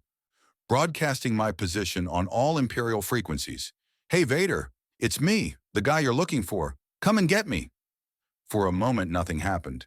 Then Peter's spider sense exploded with warning. Vader's TIE advance broke from the Imperial formation, burning toward Peter at impossible speed. Behind the Dark Lord's fighter, the entire TIE fighter screen reoriented, forming a deadly net designed to capture, not kill. "Oh boy," Peter whispered. "Here we go." He pulled the X-Wing into a hard dive. At least what his instincts told him was a dive in the 3-dimensional combat space. Vader followed effortlessly, green laser fire stitching patterns around Peter's fighter. But they weren't trying to hit him. They were hurting him. Peter's spider sense showed him the trap. TIE fighters moving to cut off escape vectors, forcing him into a kill box where Vader could disable his engines and capture him alive. "Not happening," Peter growled. He yanked the control stick in a direction that violated every rule of conventional tactics, inverting his fighter and burning at full thrust directly toward Vader's position. The TIE fighters scattered, caught off guard by the suicidal maneuver. Vader didn't move. His fighter stayed on course, a game of chicken that Peter had no intention of winning. At the last possible second, Peter's spider sense guided him.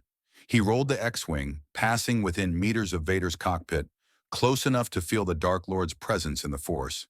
It was like flying through ice water. Every instinct screamed to flee from that concentrated malevolence. But Peter had been scared before. Fear was familiar. He used it. Let it sharpen his focus instead of cloud it. "Nice try, Vader," Peter called out. "But you're going to have to be faster than that." He dove into the debris field from a destroyed Rebel cruiser, his spider sense painting safe paths through the spinning wreckage. TIE fighters tried to follow, but without his precognitive edge, they collided with debris, exploded in chain reactions. Vader followed perfectly, his own connection to the Force guiding him through the obstacle course. "You cannot escape, Spider-Man," Vader's voice rumbled over the comm, cold and absolute. "Your skills are impressive, but futile. Surrender and I will ensure your death is painless." "Wow, what a generous offer," Peter shot back, looping around a chunk of hull plating. "Let me think about it." "No." He opened fire with the X-Wing's laser cannons, not aiming at Vader, but at strategic debris, creating new obstacles, forcing the Sith Lord to adjust his pursuit vector. Behind them, Peter sensed the Rebel fleet beginning its escape. Ships were jumping to hyperspace one by one, scattering to prearranged rendezvous points. The plan was working. He just had to survive long enough to matter. Vader seemed to sense the Rebels' escape too. His presence in the Force sharpened, became more aggressive. The TIE advanced accelerated, closing the distance with terrifying speed. "Lord Vader," another voice interrupted over the Imperial frequency. "The Rebel fleet is escaping. Should we pursue?" "No," Vader commanded. "All ships maintain blockade position. The Spider-Man is worth an entire fleet." Those words sent chills down Peter's spine. What did the Empire want with him so badly? Why was he worth more than military victory? His spider sense provided the answer in a flash of Force-guided insight. They wanted to study him, dissect his dimensional nature, use his unique connection to the Force to create something new, something terrible. "Yeah, that's definitely not happening," Peter muttered. He pushed the X-Wing to its limits, diving back toward the planet they'd been orbiting, a gas giant with violent atmospheric storms. His spider sense showed him a path through the turbulence, a narrow corridor of relative calm. "Redemption? I'm taking Vader into the planet's atmosphere," Peter called out. "Once the last ship jumps, get out of here." "Peter, those storms will tear you apart," Leia's voice was sharp with concern. "Not if I'm fast enough. Trust me."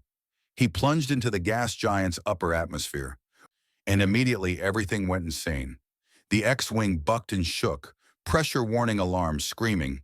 Wind speeds exceeded anything Earth had ever produced. Lightning arced between cloud formations the size of continents. Peter's spider sense was his only guide, showing him microseconds ahead where the safe pockets were, how to angle the fighter to use the wind shear instead of fighting it. And behind him, Vader followed. The Sith Lord's piloting was phenomenal. Decades of experience combined with absolute Force mastery. He matched Peter turn for turn, never falling more than a few hundred meters behind. But Peter had something Vader didn't.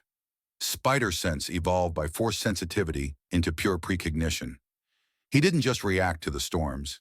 He saw them coming before they formed, read the weather patterns in the Force itself. "You fight well," Vader's voice cut through the static. "Your instincts are remarkable, but you cannot run forever."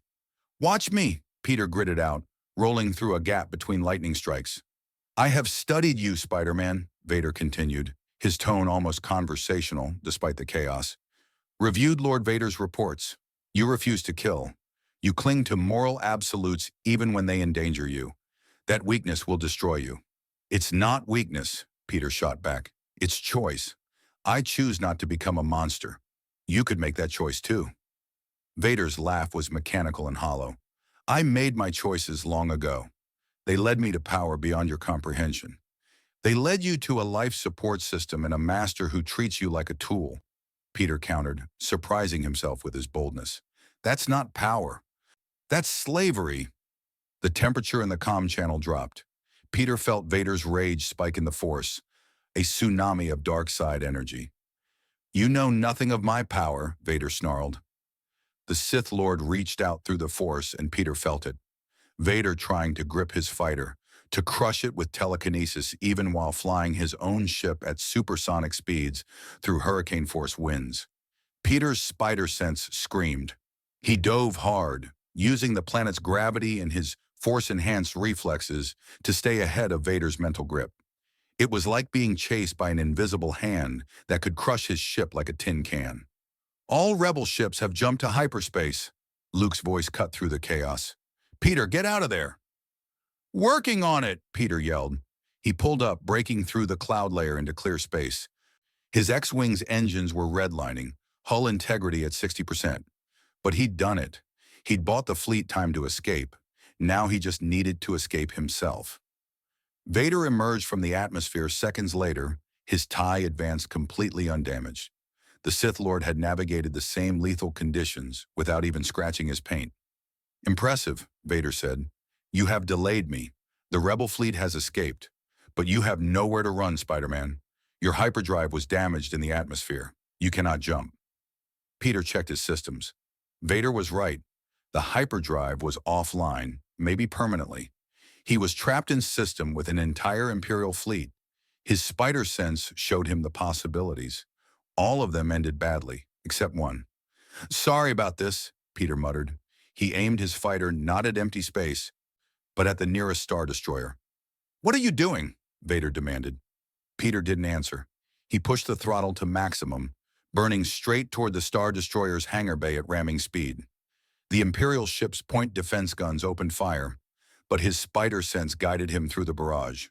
Do not fire, Vader commanded over the Imperial frequency. You'll kill him. That's kind of the idea, Peter said grimly. If I'm going down, I'm taking Imperial hardware with me. He didn't mean it, of course. He'd eject at the last second, use his web shooters to catch onto debris, find some way to survive. But Vader didn't know that. The Star Destroyer's tractor beams activated, trying to capture his fighter. But Peter's spider sense anticipated them, dodging the invisible grips with impossible precision. Stand down, Vader roared. All ships, disengage tractor beams. He's not bluffing. Peter was 5 seconds from impact when his fighter suddenly jerked, caught by a force grip far stronger than the tractor beams. Vader had grabbed him directly, using telekinesis to stop his kamikaze run. But the momentum was already committed. The X-Wing crashed into the Star Destroyer's hangar bay, but at reduced speed, survivable speed. Peter's fighter tumbled across the deck, shearing off wings and landing gear. He was slammed against the harness, his ribs cracking despite his enhanced durability. The world spun, pain flared, and darkness crept at the edges of his vision. Through the broken cockpit canopy, he saw stormtroopers rushing forward, weapons raised. Saw Vader's tie advanced landing with perfect precision. Saw the Dark Lord himself striding toward the wreckage, lightsaber ignited. Peter's last conscious thought before the darkness took him was a bitter realization. I failed. The fleet escaped, but Vader has me. And the Emperor was about to get exactly Peter woke to pain and the hum of technology. His eyes opened slowly, vision blurry. He was in a cell, sparse, sterile, illuminated by harsh white light. His suit was torn, his web shooters gone, and his ribs were only half healed thanks to his accelerated healing factor. Every breath hurt, but worse than the physical pain was the Force. He could feel the dark side pressing against him from all directions, suffocating and cold.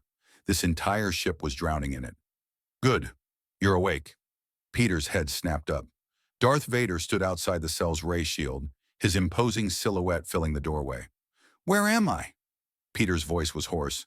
Aboard the Executor, in a holding cell designed specifically for you. Vader gestured to the walls. The Salamiri creatures are embedded in the structure. They create a force-neutral bubble. Your spider sense, your precognitive abilities, they're cut off here. Peter reached out instinctively and felt nothing. The river of force energy he'd grown accustomed to was gone. He was blind, dependent on his natural abilities alone. It was terrifying. Why? Peter asked. Why go through all this effort to capture me? Because you are unique, Vader replied. A being from another dimension, touched by the Force in ways we've never observed. Your potential is extraordinary, and the Emperor wishes to understand how you might be used. Used? Peter's stomach turned. I'm not some weapon you can point at your enemies. That remains to be seen. Vader's breathing was the only sound for a long moment. But I confess I am curious. You fight with honor, refuse to kill, yet you engage Sith Lords without hesitation. You are either remarkably brave or remarkably foolish. I've been called both, Peter said quietly. Look, I know you probably won't listen, but you don't have to do this. You don't have to serve the Emperor. Luke told me about the Jedi, about what you used to be. You could choose to. Choose? Vader's voice turned to ice. You speak of choices as if they matter, as if anything matters but power. I made my choices, Spider-Man. I chose to save those I loved. I chose to become strong enough that no one could ever take from me again. And that choice made me what I am. Did it save them? Peter asked softly. The people you loved? Vader's silence was answer enough. That's the lie of the dark side, Peter continued, remembering Luke's teachings. It promises power, control, safety, but it only brings loss. I've lost people too, Vader. My uncle died because I was selfish, because I didn't use my power responsibly, and every day I choose to honor his memory by being better. By using my power to help, not hurt. You could make that choice too. You understand nothing, Vader growled, but there was something in his voice, a crack, a flicker of old pain. The Emperor will arrive within the hour. You will tell him everything about your dimension, your powers, how you came to be here. Cooperate, and your death will be swift. Resist, and... Alarms blared throughout the ship, cutting off Vader's threat. Lord Vader, a stormtrooper's voice crackled over the comm. Rebel fleet detected. Multiple capital ships dropping out of hyperspace. They're attacking the task force. Vader turned away from the cell immediately. Impossible. They could not have tracked us. And they wouldn't risk their entire fleet for one prisoner. But Peter felt it, even through the force-dampening field. Hope blazing like stars. They're not just any rebels, Peter said, a smile touching his lips despite the pain. They're my friends, and they don't leave people behind. Vader paused at the doorway. Then they are fools, and they will die for their foolishness. The Dark Lord swept from the cell block, his cape billowing behind him. Peter was left alone, trapped, powerless. But he wasn't afraid, because he knew with absolute certainty that the rebellion was coming for him, and they'd brought everything they had. The Battle of Vrogas Vas, as it would later be known, began with an impossible maneuver. 3 rebel Mon Calamari cruisers dropped out of hyperspace dangerously close to the Executor, their shields already raised, weapons already firing. The surprise was absolute. By every tactical standard, they should have never risked such valuable ships for a single hostage. But Spider-Man wasn't just a hostage. In 3 weeks, he'd become a symbol. Proof that even dimensionally displaced heroes would fight for the rebellion. That good existed beyond the boundaries of their galaxy. Losing him was unacceptable. All batteries, return fire, Admiral Piet commanded from the Executor's bridge. Scramble all TIE squadrons. Lord Vader, the rebels are...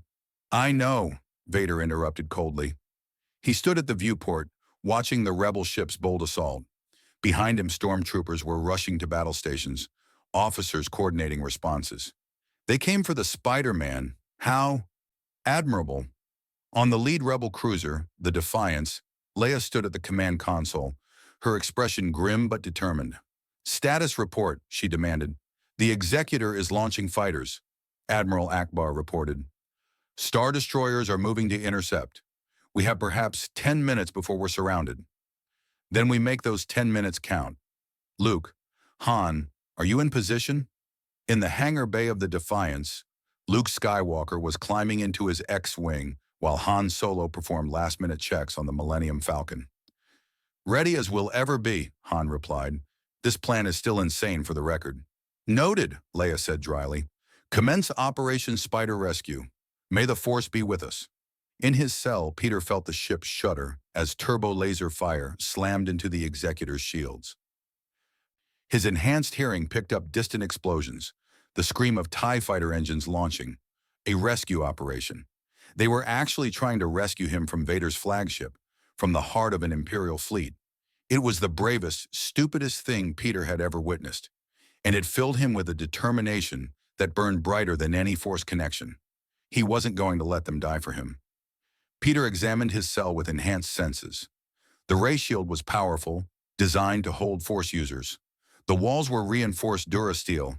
The Ysalamiri were cutting off his connection to the Force, but they didn't eliminate his spider powers. He was still 15 times stronger than a human, still had enhanced agility, still had genius-level intelligence. Peter pressed his hands against the wall, feeling for weaknesses. The Force-dampening creatures were living beings, which meant they needed life support, ventilation, nutrition delivery, which meant there were systems running through these walls. If he could find the right conduit, Peter's fingers found a seam. He dug in, his enhanced strength tearing through the metal plating. Alarms wailed as he exposed the underlying circuitry. Sorry about this, he muttered to the Ysalamiri he couldn't see. Nothing personal. He ripped out the life support systems in one violent yank. The effect was immediate. The Force-dampening field flickered, weakened. The Ysalamiri weren't dead. Peter had specifically avoided killing them, but they were distressed enough that their Force-neutral bubble collapsed. The river of Force energy flooded back into Peter's awareness, and with it, his spider sense returned in full force. He could feel everything now. The battle raging outside, Vader coordinating the Imperial response, Luke and Han infiltrating the ship through a damaged hangar bay, Leia directing the fleet's assault with tactical brilliance, and he could feel the way out. Peter backed up to the far wall of his cell, gathered his strength, and charged the ray shield at maximum speed. His shoulder hit the energy barrier like a battering ram. It hurt. God, it hurt. His shoulder dislocated, his enhanced healing immediately working to repair it. But the ray shield flickered, its generators overloaded by the kinetic impact they weren't designed to absorb. Peter hit it again, and again. On the fourth impact, the generators failed completely.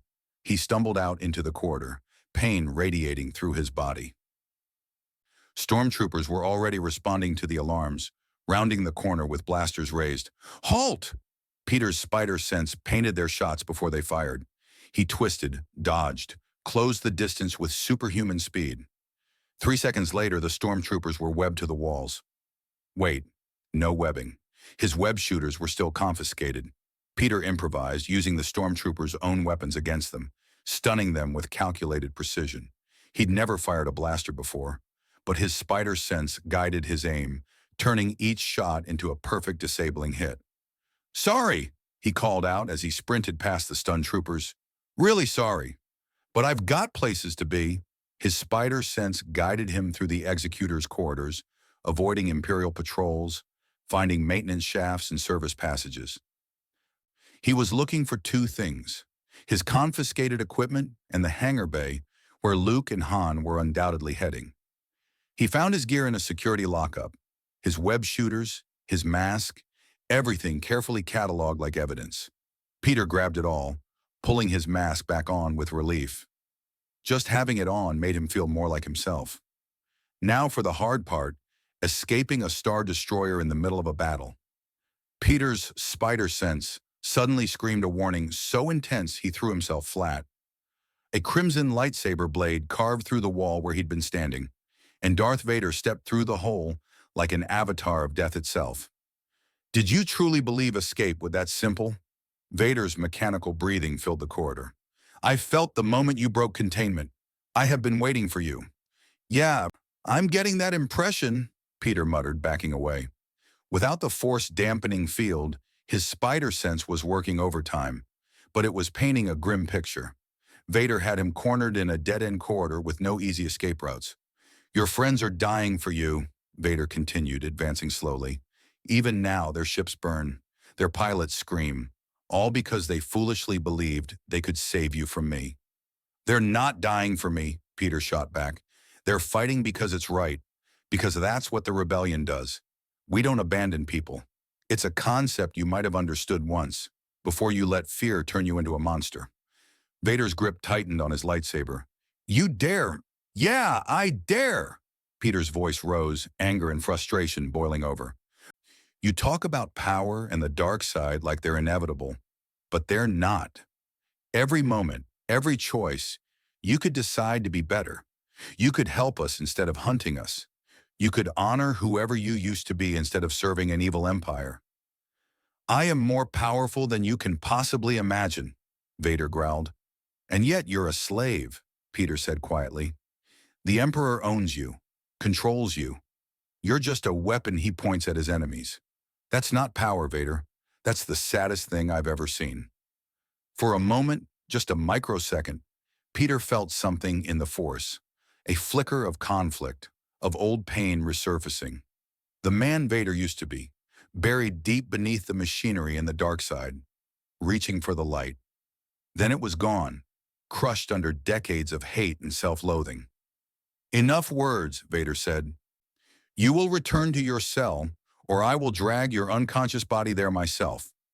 Option 3, Peter said, and fired his web shooters directly at the ceiling. The webbing yanked him up and away from Vader's lightsaber strike. He swung through a ventilation grate, his smaller size letting him access passages Vader couldn't follow. Behind him, he heard the Sith Lord's roar of frustration and the sound of the Force tearing through bulkheads. Peter's spider sense guided him through the maintenance tunnels, following the thread of hope he felt in the Force. Luke's presence, bright and determined, somewhere in the hangar sections. He dropped through a grate and landed in the middle of a firefight. Luke and Han were pinned down behind the Millennium Falcon, trading shots with at least 2 platoons of stormtroopers. Chewbacca was wounded, his arm bleeding, and R2-D2 was frantically trying to slice the hangar bay doors open for their escape. Peter! Luke's face lit up when he saw him. You're okay. Define okay, Peter quipped, web swinging over the stormtroopers' heads to land beside his friends. But I'm free. I've got my gear, and I'm really motivated to get off the ship. Music to my ears, kid, Han said, laying down covering fire. Chewie, can you fly? The Wookiee growled an affirmative, already moving toward the Falcon's boarding ramp. Then let's get out of here before... The hangar bay doors exploded inward, torn from their housings by the Force. Darth Vader strode through the wreckage, his lightsaber ignited, his presence in the Force like a black hole consuming everything around it. Nobody move, Vader commanded. And the sheer authority in his voice made even the stormtroopers freeze. Peter's spider sense was screaming warnings. This was it, the confrontation that could end them all. Vader was too powerful, too skilled. In an enclosed space with nowhere to run, they were at his mercy. But Peter had learned something in his weeks in this galaxy. The Force wasn't just about individual power, it was about connection, unity. And right now he was connected to Luke, to the rebellion, to everyone fighting for freedom across the galaxy. Luke, Peter said quietly, remember what you told me about the Force? About flowing with it instead of fighting it? Yes, but trust me and boost me. Luke's eyes widened as he understood. He reached out with the Force, creating a telekinetic platform beneath Peter's feet. Peter jumped, and Luke's Force push amplified his leap into something superhuman. Peter became a missile, moving faster than Vader could track, his spider sense guiding him around the lightsaber blade that tried to intercept him. He didn't try to fight Vader. Instead, he webbed the Sith Lord's arms to his sides, wrapped his cape around his helmet, and used his momentum to web-yank Vader off balance just for a second. 1 second was all they needed. Go, go, go, Han shouted, and they all sprinted for the Falcon.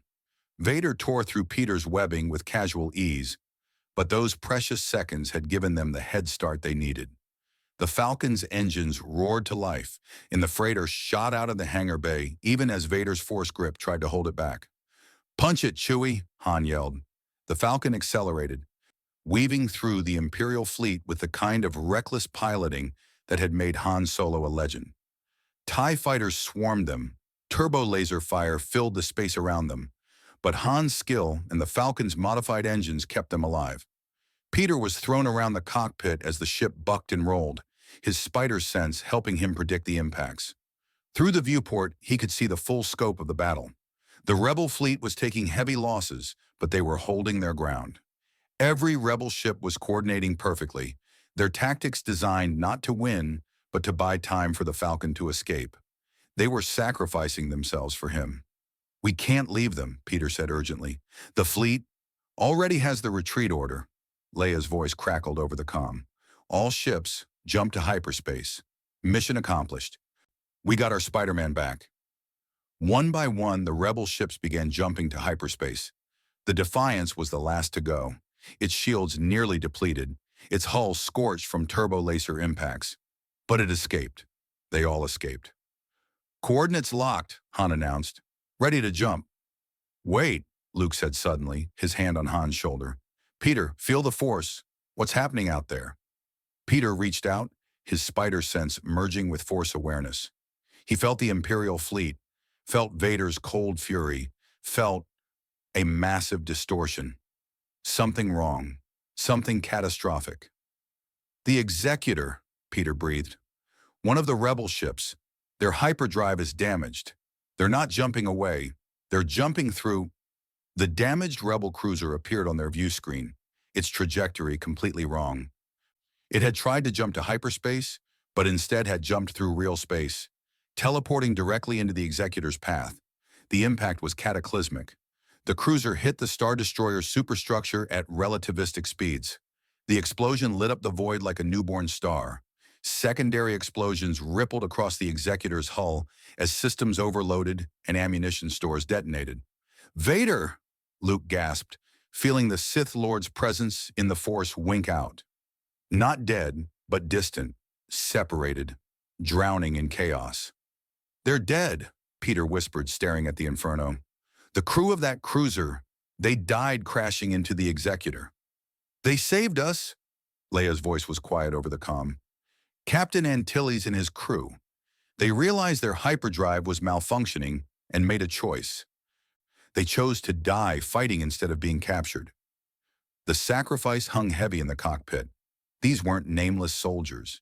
They were people, mothers, fathers, siblings, friends, who had died so Peter and his rescuers could escape. "Jump to hyperspace," Peter said quietly. "Honor them by not wasting what they gave us." Han pulled the lever. The stars stretched, and they escaped into the safety of hyperspace. But Peter couldn't stop thinking about Captain Antilles and his crew, about the price the rebellion had paid for him, about the mathematics of sacrifice that he'd never had to calculate on Earth, where his battles rarely ended in permanent loss. This galaxy was teaching him hard lessons about the cost of heroism, and in the wreckage of the Executor, Darth Vader pulled himself from the twisted metal, his armor scorched but intact. Around him, stormtroopers and officers worked frantically to contain the damage, to save what remained of the ship, but Vader's focus was elsewhere. He reached out through the Force, following the thread of Spider-Man's presence as it vanished into hyperspace. "You escaped," Vader said to the empty void, "but you cost me nothing I cannot rebuild, and you gave me something far more valuable, proof that you care deeply for your allies, that you will sacrifice yourself to save them." The Sith Lord turned to his surviving officers. "Begin repairs and send word to the Emperor. I have identified Spider-Man's weakness. It is the same weakness that destroys all Jedi." "My lord," an officer ventured. "Compassion," Vader said coldly. "He loves his friends, and love is the surest path to suffering." The Rebel rendezvous point was a hidden base on the moon of Ariadu, deep in the Outer Rim. The fleet arrived in pieces over 3 days, each ship bearing the scars of the Battle of Vrogas Vas. Peter spent those 3 days in the Falcon's cargo hold, mostly silent, occasionally helping with repairs, but otherwise lost in thought. The image of the rebel cruiser sacrificing itself wouldn't leave his mind. Neither would the faces of the pilots who died covering their escape. 37 confirmed casualties. 37 people dead because the rebellion had chosen to rescue him. "You're doing it again," Luke said, finding Peter sitting alone in the base's observation deck, staring out at the stars. "Doing what?" "Carrying weight that isn't yours to carry." Luke sat down beside him. "I can feel it in the Force. Your guilt. Your sense of responsibility for those deaths." "They died for me, Luke. Captain Antilles crashed his ship into the Executor so we could escape. How am I supposed to just move past that?" "You honor it," Luke said simply. "You make their sacrifice mean something by continuing to fight, by being the hero they believed was worth saving." "But Peter, you can't save everyone. Sometimes people make choices, brave, selfless choices, and all we can do is live up to the faith they had in us." "That's not enough," Peter said quietly. "On Earth, I had a rule. Nobody dies. Not on my watch. I've bent buildings in half trying to save people. I've fought gods and come out standing because I refuse to accept loss. But here," he gestured at the stars, "here people die every day. Every battle, every operation, someone doesn't come home. How do you deal with that?" Luke was quiet for a long moment. "I don't, really. I just keep fighting because the alternative, giving up, letting the Empire win, would make all those losses meaningless." He paused. "But I understand your frustration. You're used to being able to save everyone. This galaxy doesn't allow for that." "Then maybe I need to change the rules," Peter said, a new determination entering his voice. "Maybe I need to stop playing defense and start finding ways to actually win this war." Before Luke could respond, Captain Suresh's voice crackled over the comm system. "All command personnel to the briefing room. We have new intelligence from an Imperial defector." The briefing room was packed with rebel leadership. Leia stood at the holographic display, her expression grim. Beside her was a young woman in an Imperial officer's uniform, her face marked by fresh bruises. "This is Lieutenant Cassandra Voss," Leia introduced. "Until 48 hours ago, she served aboard an Imperial intelligence cruiser. She's brought us information about a new Imperial project, one that concerns Spider-Man directly." Peter felt his spider sense tingle. "What kind of project?" Lieutenant Voss stepped forward, her voice shaky but determined. "After your escape from the Executor, the Emperor became obsessed with you. He's convinced that your dimensional nature represents a breakthrough in Force research.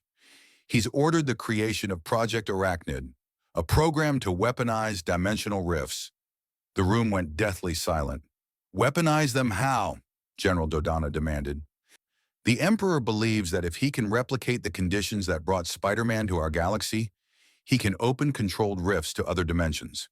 Dimensions where he could recruit new darkside users, find new technologies, or simply," Voss swallowed hard, "or simply send Imperial forces to conquer entirely new galaxies." Peter's blood ran cold. "He wants to turn my arrival into a tool for multiversal conquest." "Yes, and that's not all." Voss activated the holodisplay, showing schematics of a massive space station. "The Emperor is constructing a new superweapon, a dimensional anchor station positioned in the unknown regions. If he succeeds, he'll be able to tear open rifts anywhere in the galaxy, or seal them shut, trapping dimensional travelers like yourself here permanently." "Where is this station?" Leia asked urgently. "The Belsavi sector, near the Outer Rim border. It's still under construction, but the Emperor has assigned his most brilliant scientist to the project. Galen Erso's protege, Dr. Silo, is leading the research." Han whistled low. "So we blow it up before they finish. Simple." "It's not simple," Admiral Akbar interjected.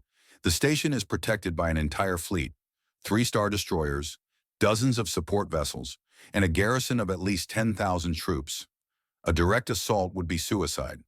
"Then we don't assault directly," Peter said, his mind already working through possibilities. "We infiltrate. Small team, surgical strike. Get in, sabotage the dimensional research, get out before they know we're there." "That's still incredibly dangerous," Leia cautioned. "The station's security will be—" "It has to be me," Peter interrupted. I'm the only one who understands dimensional physics well enough to ensure the research is destroyed properly. And besides, this is my fault. The Emperor only knows about dimensional rifts because I fell through one. I have to fix this." "Peter, no," Luke protested. "This is exactly what Vader predicted.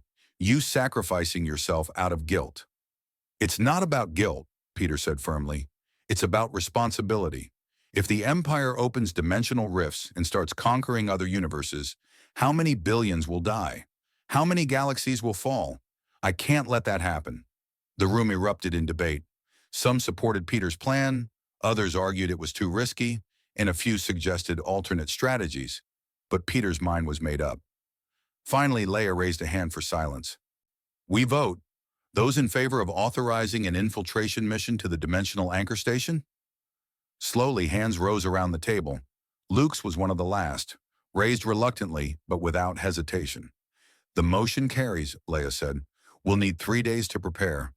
Peter, you'll lead a team of 4, yourself, Luke, Han, and 1 tech specialist.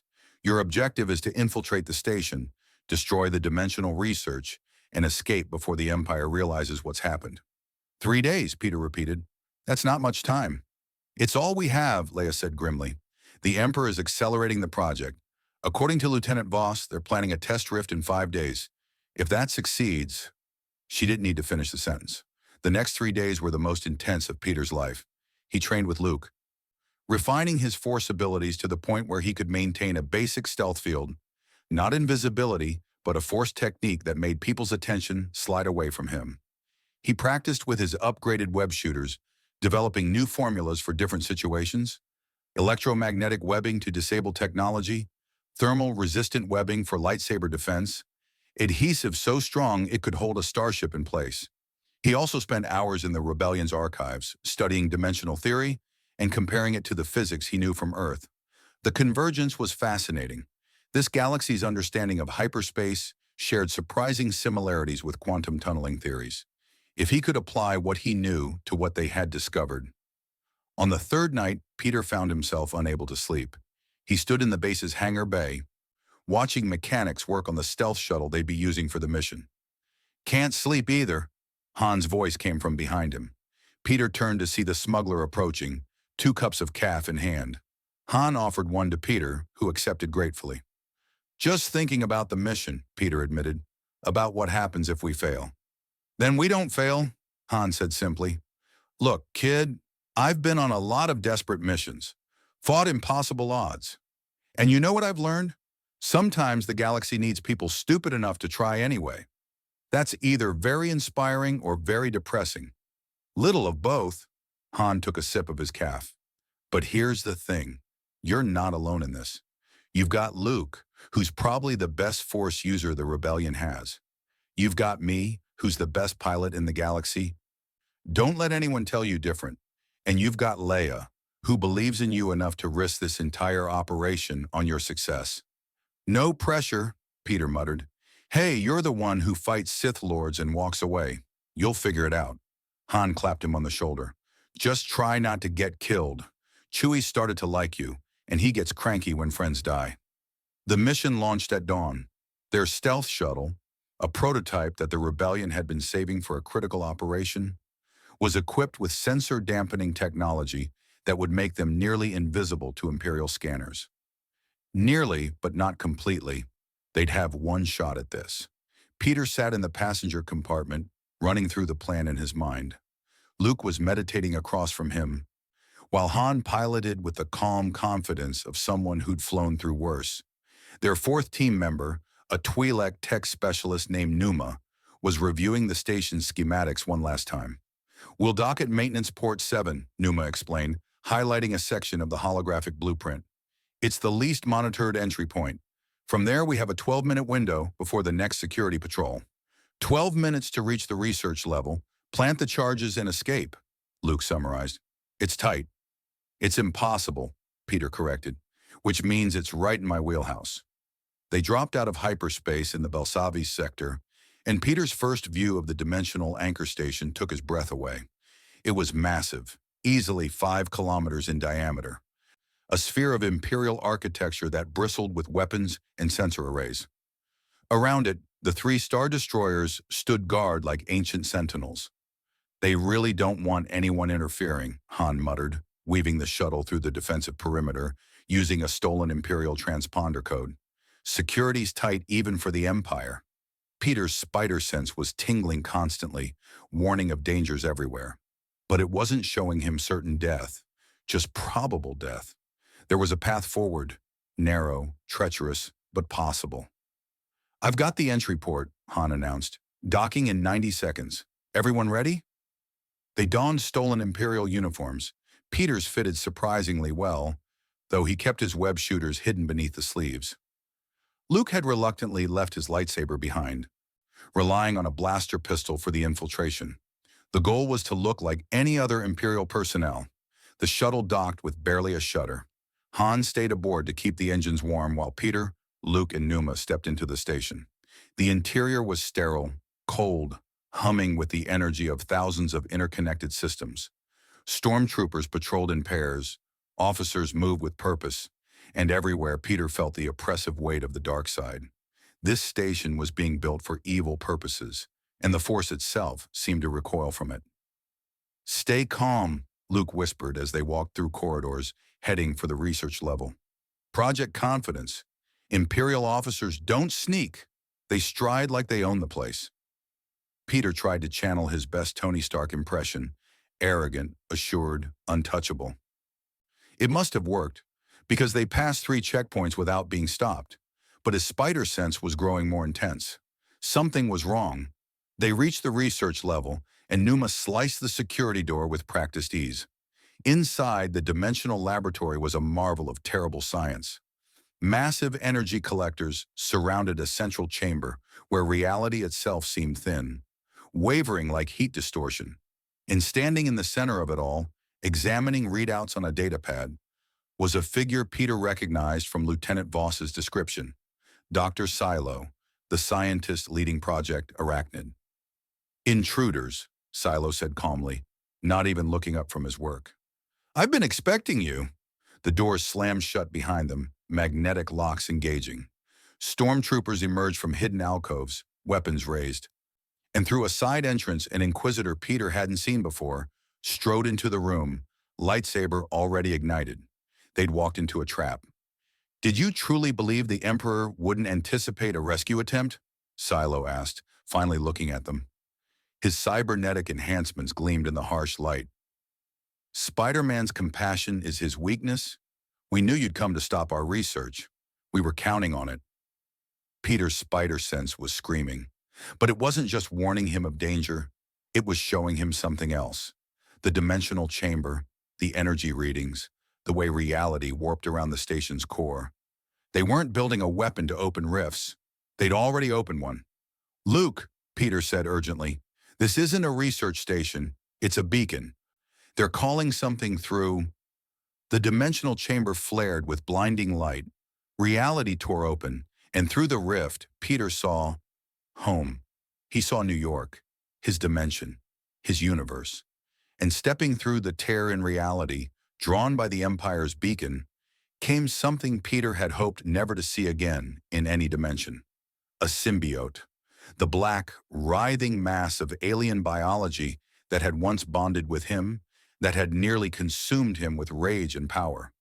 Venom had found him across dimensional barriers, pulled through by the Empire's dimensional anchor. And it was hungry. "Oh no," Peter whispered. "No, no, no." The symbiote surged toward him, and Peter's worst nightmare had come true. The Empire had brought his past across dimensions, and it was about to make him face the darkness he'd thought he'd left behind forever. The symbiote hit Peter like a wave of liquid hatred. One moment he was standing in the dimensional laboratory, watching in horror as the black mass emerged from the rift.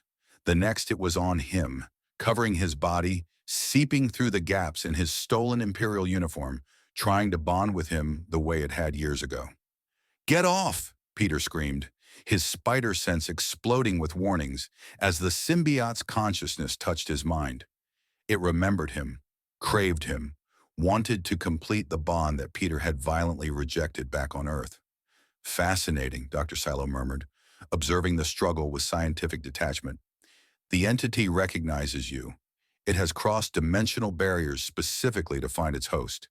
This confirms our theories about dimensional resonance, and Luke's blaster bolt cut him off. The shot went wide. Luke was no marksman, but it shattered Silo's datapad and made the scientist scramble for cover. "Peter, fight it!" Luke shouted, his own presence in the Force blazing as he engaged the Inquisitor. Their lightsabers clashed in showers of sparks, blue against red. But Peter couldn't fight. The symbiote was inside his mind now, whispering promises he'd heard before. Power. We can give you power. No more holding back. No more guilt. Let us complete you. No! Peter slammed himself against a wall, trying to physically dislodge the alien organism. But it was bonded at a molecular level now, feeding on his enhanced biology, growing stronger by the second. Around them, chaos erupted.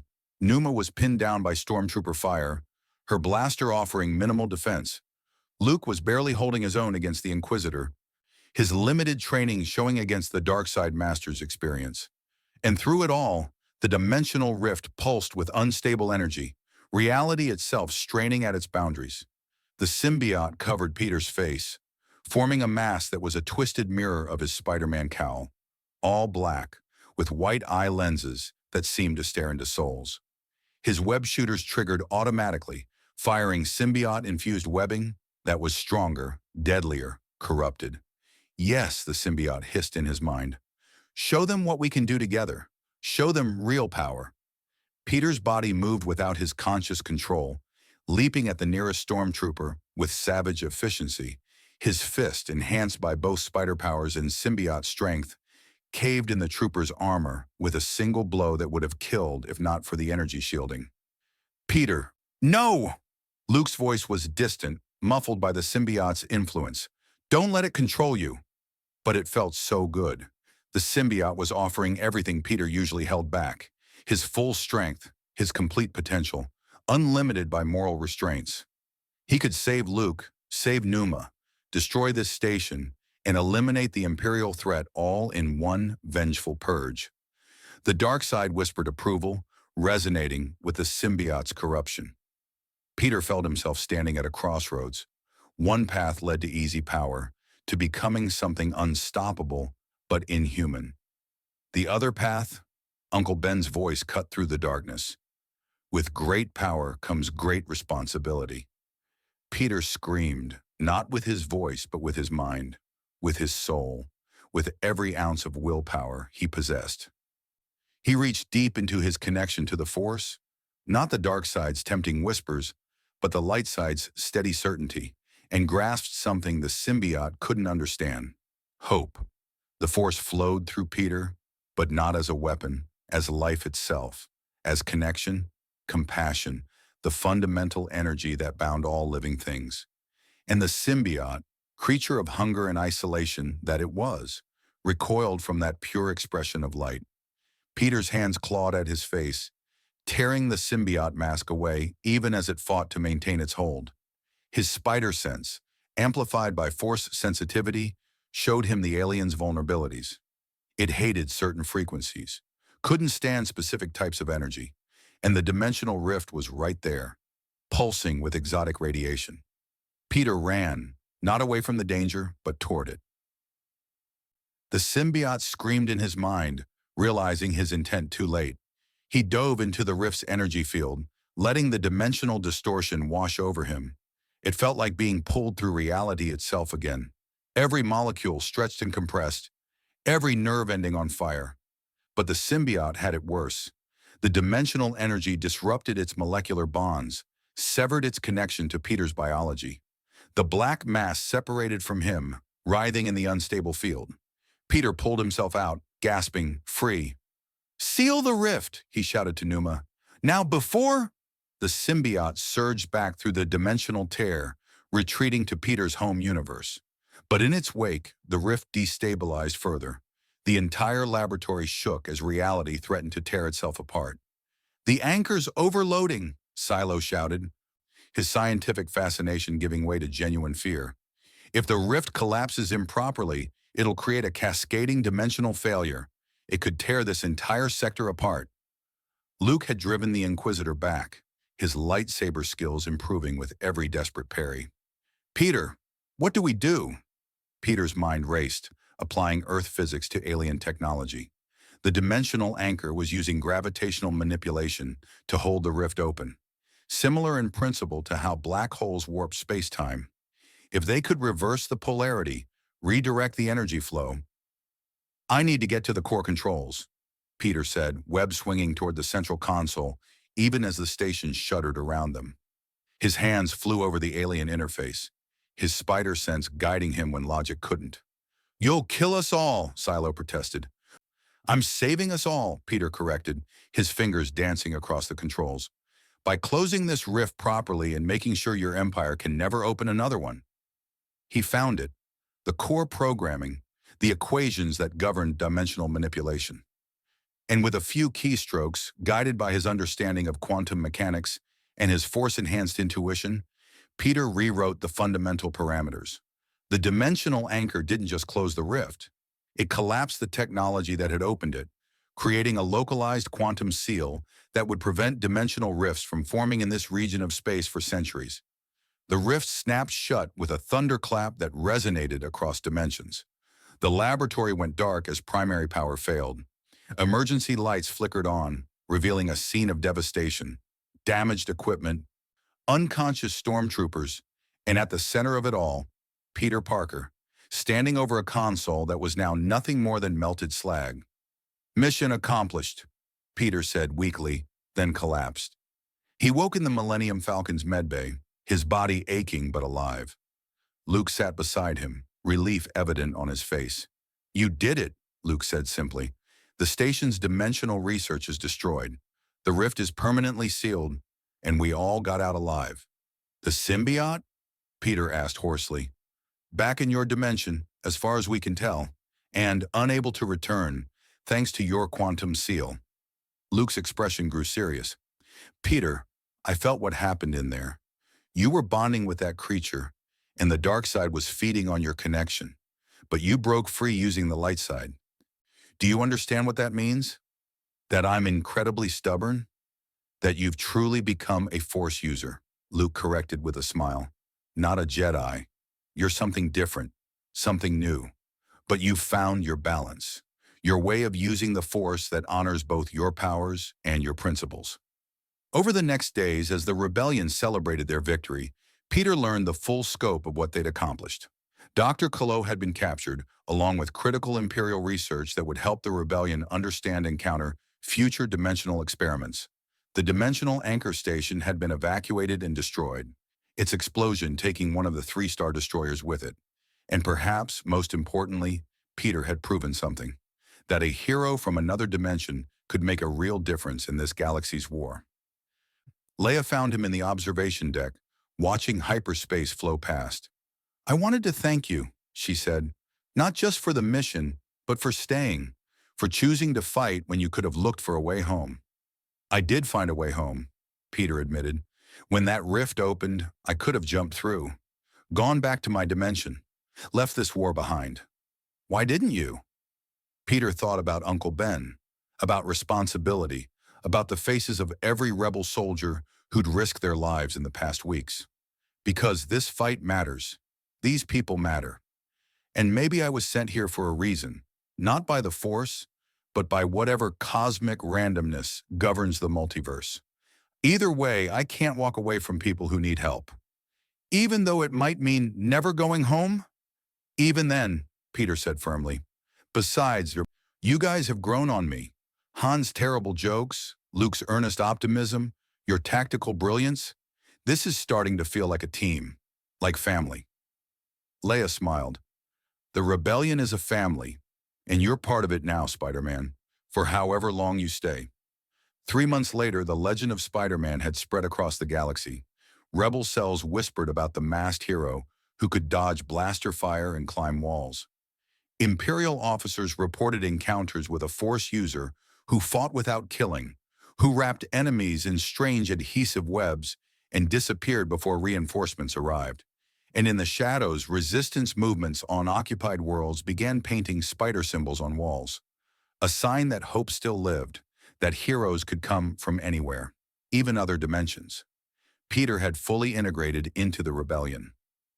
His upgraded web shooters used galactic materials to create versatile tools for every situation.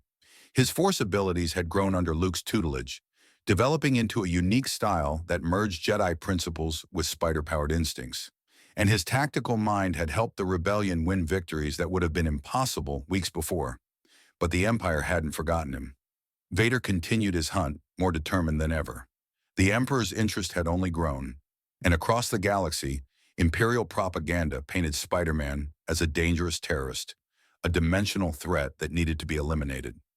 Peter stood on the bridge of a rebel cruiser, watching the fleet prepare for their next operation. Luke was beside him, both of them feeling the currents of the Force showing possible futures. "This isn't over," Luke said quietly. "The War Vader, the Emperor, they're all still out there, and they won't stop until they've destroyed us or we've destroyed them." "I know," Peter replied, "but I'm not backing down.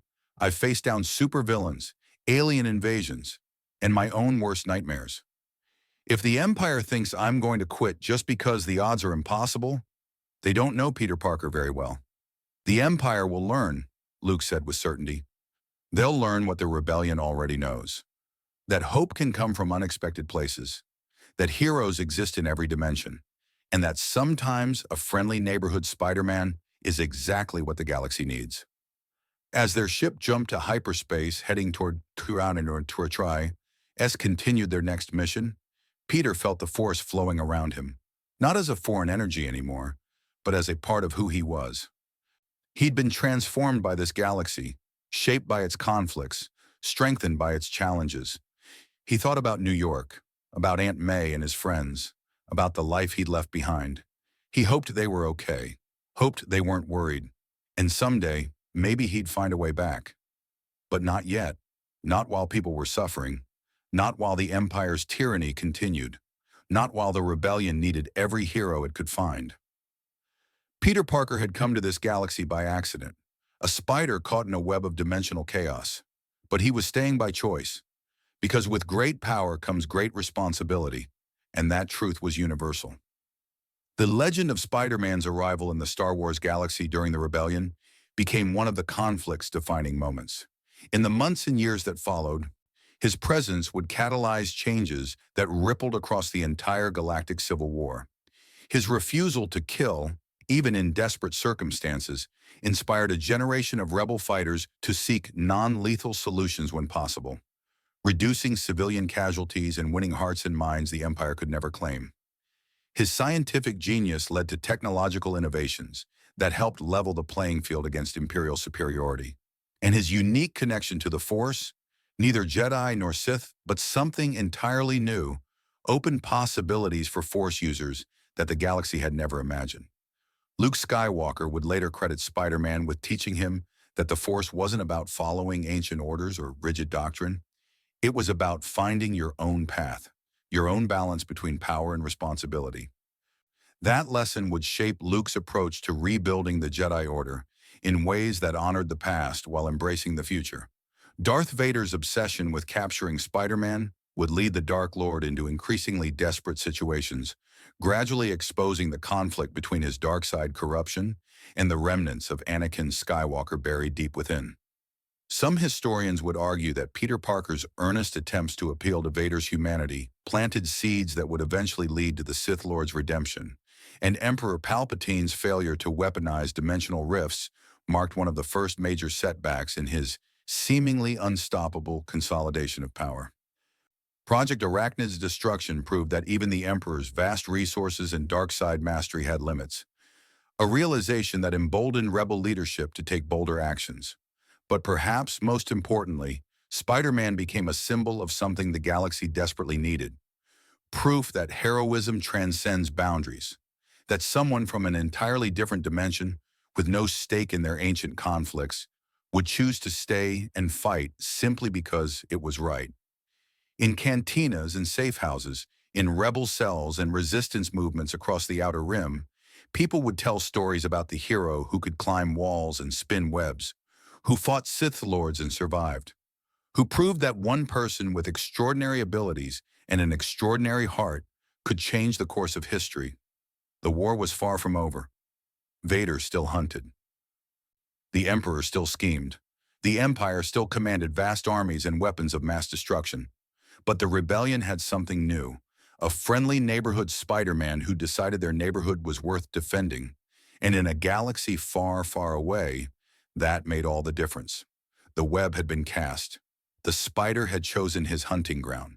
And the Empire would learn what New York's criminals had discovered long ago. You can't stop someone who never gives up. You can't defeat someone who fights not for glory or power, but for the simple belief that everyone deserves a chance to live free. Spider-Man had come to the Star Wars galaxy, and the Force itself would never be the same. Thank you for experiencing this Star Wars what-if story. If you enjoyed following Spider-Man's journey through the rebellion, please like, subscribe, and let me know in the comments what other crossover characters you'd like to see in the Star Wars galaxy. May the Force be with you, and remember, with great power comes great responsibility, no matter which galaxy you're in.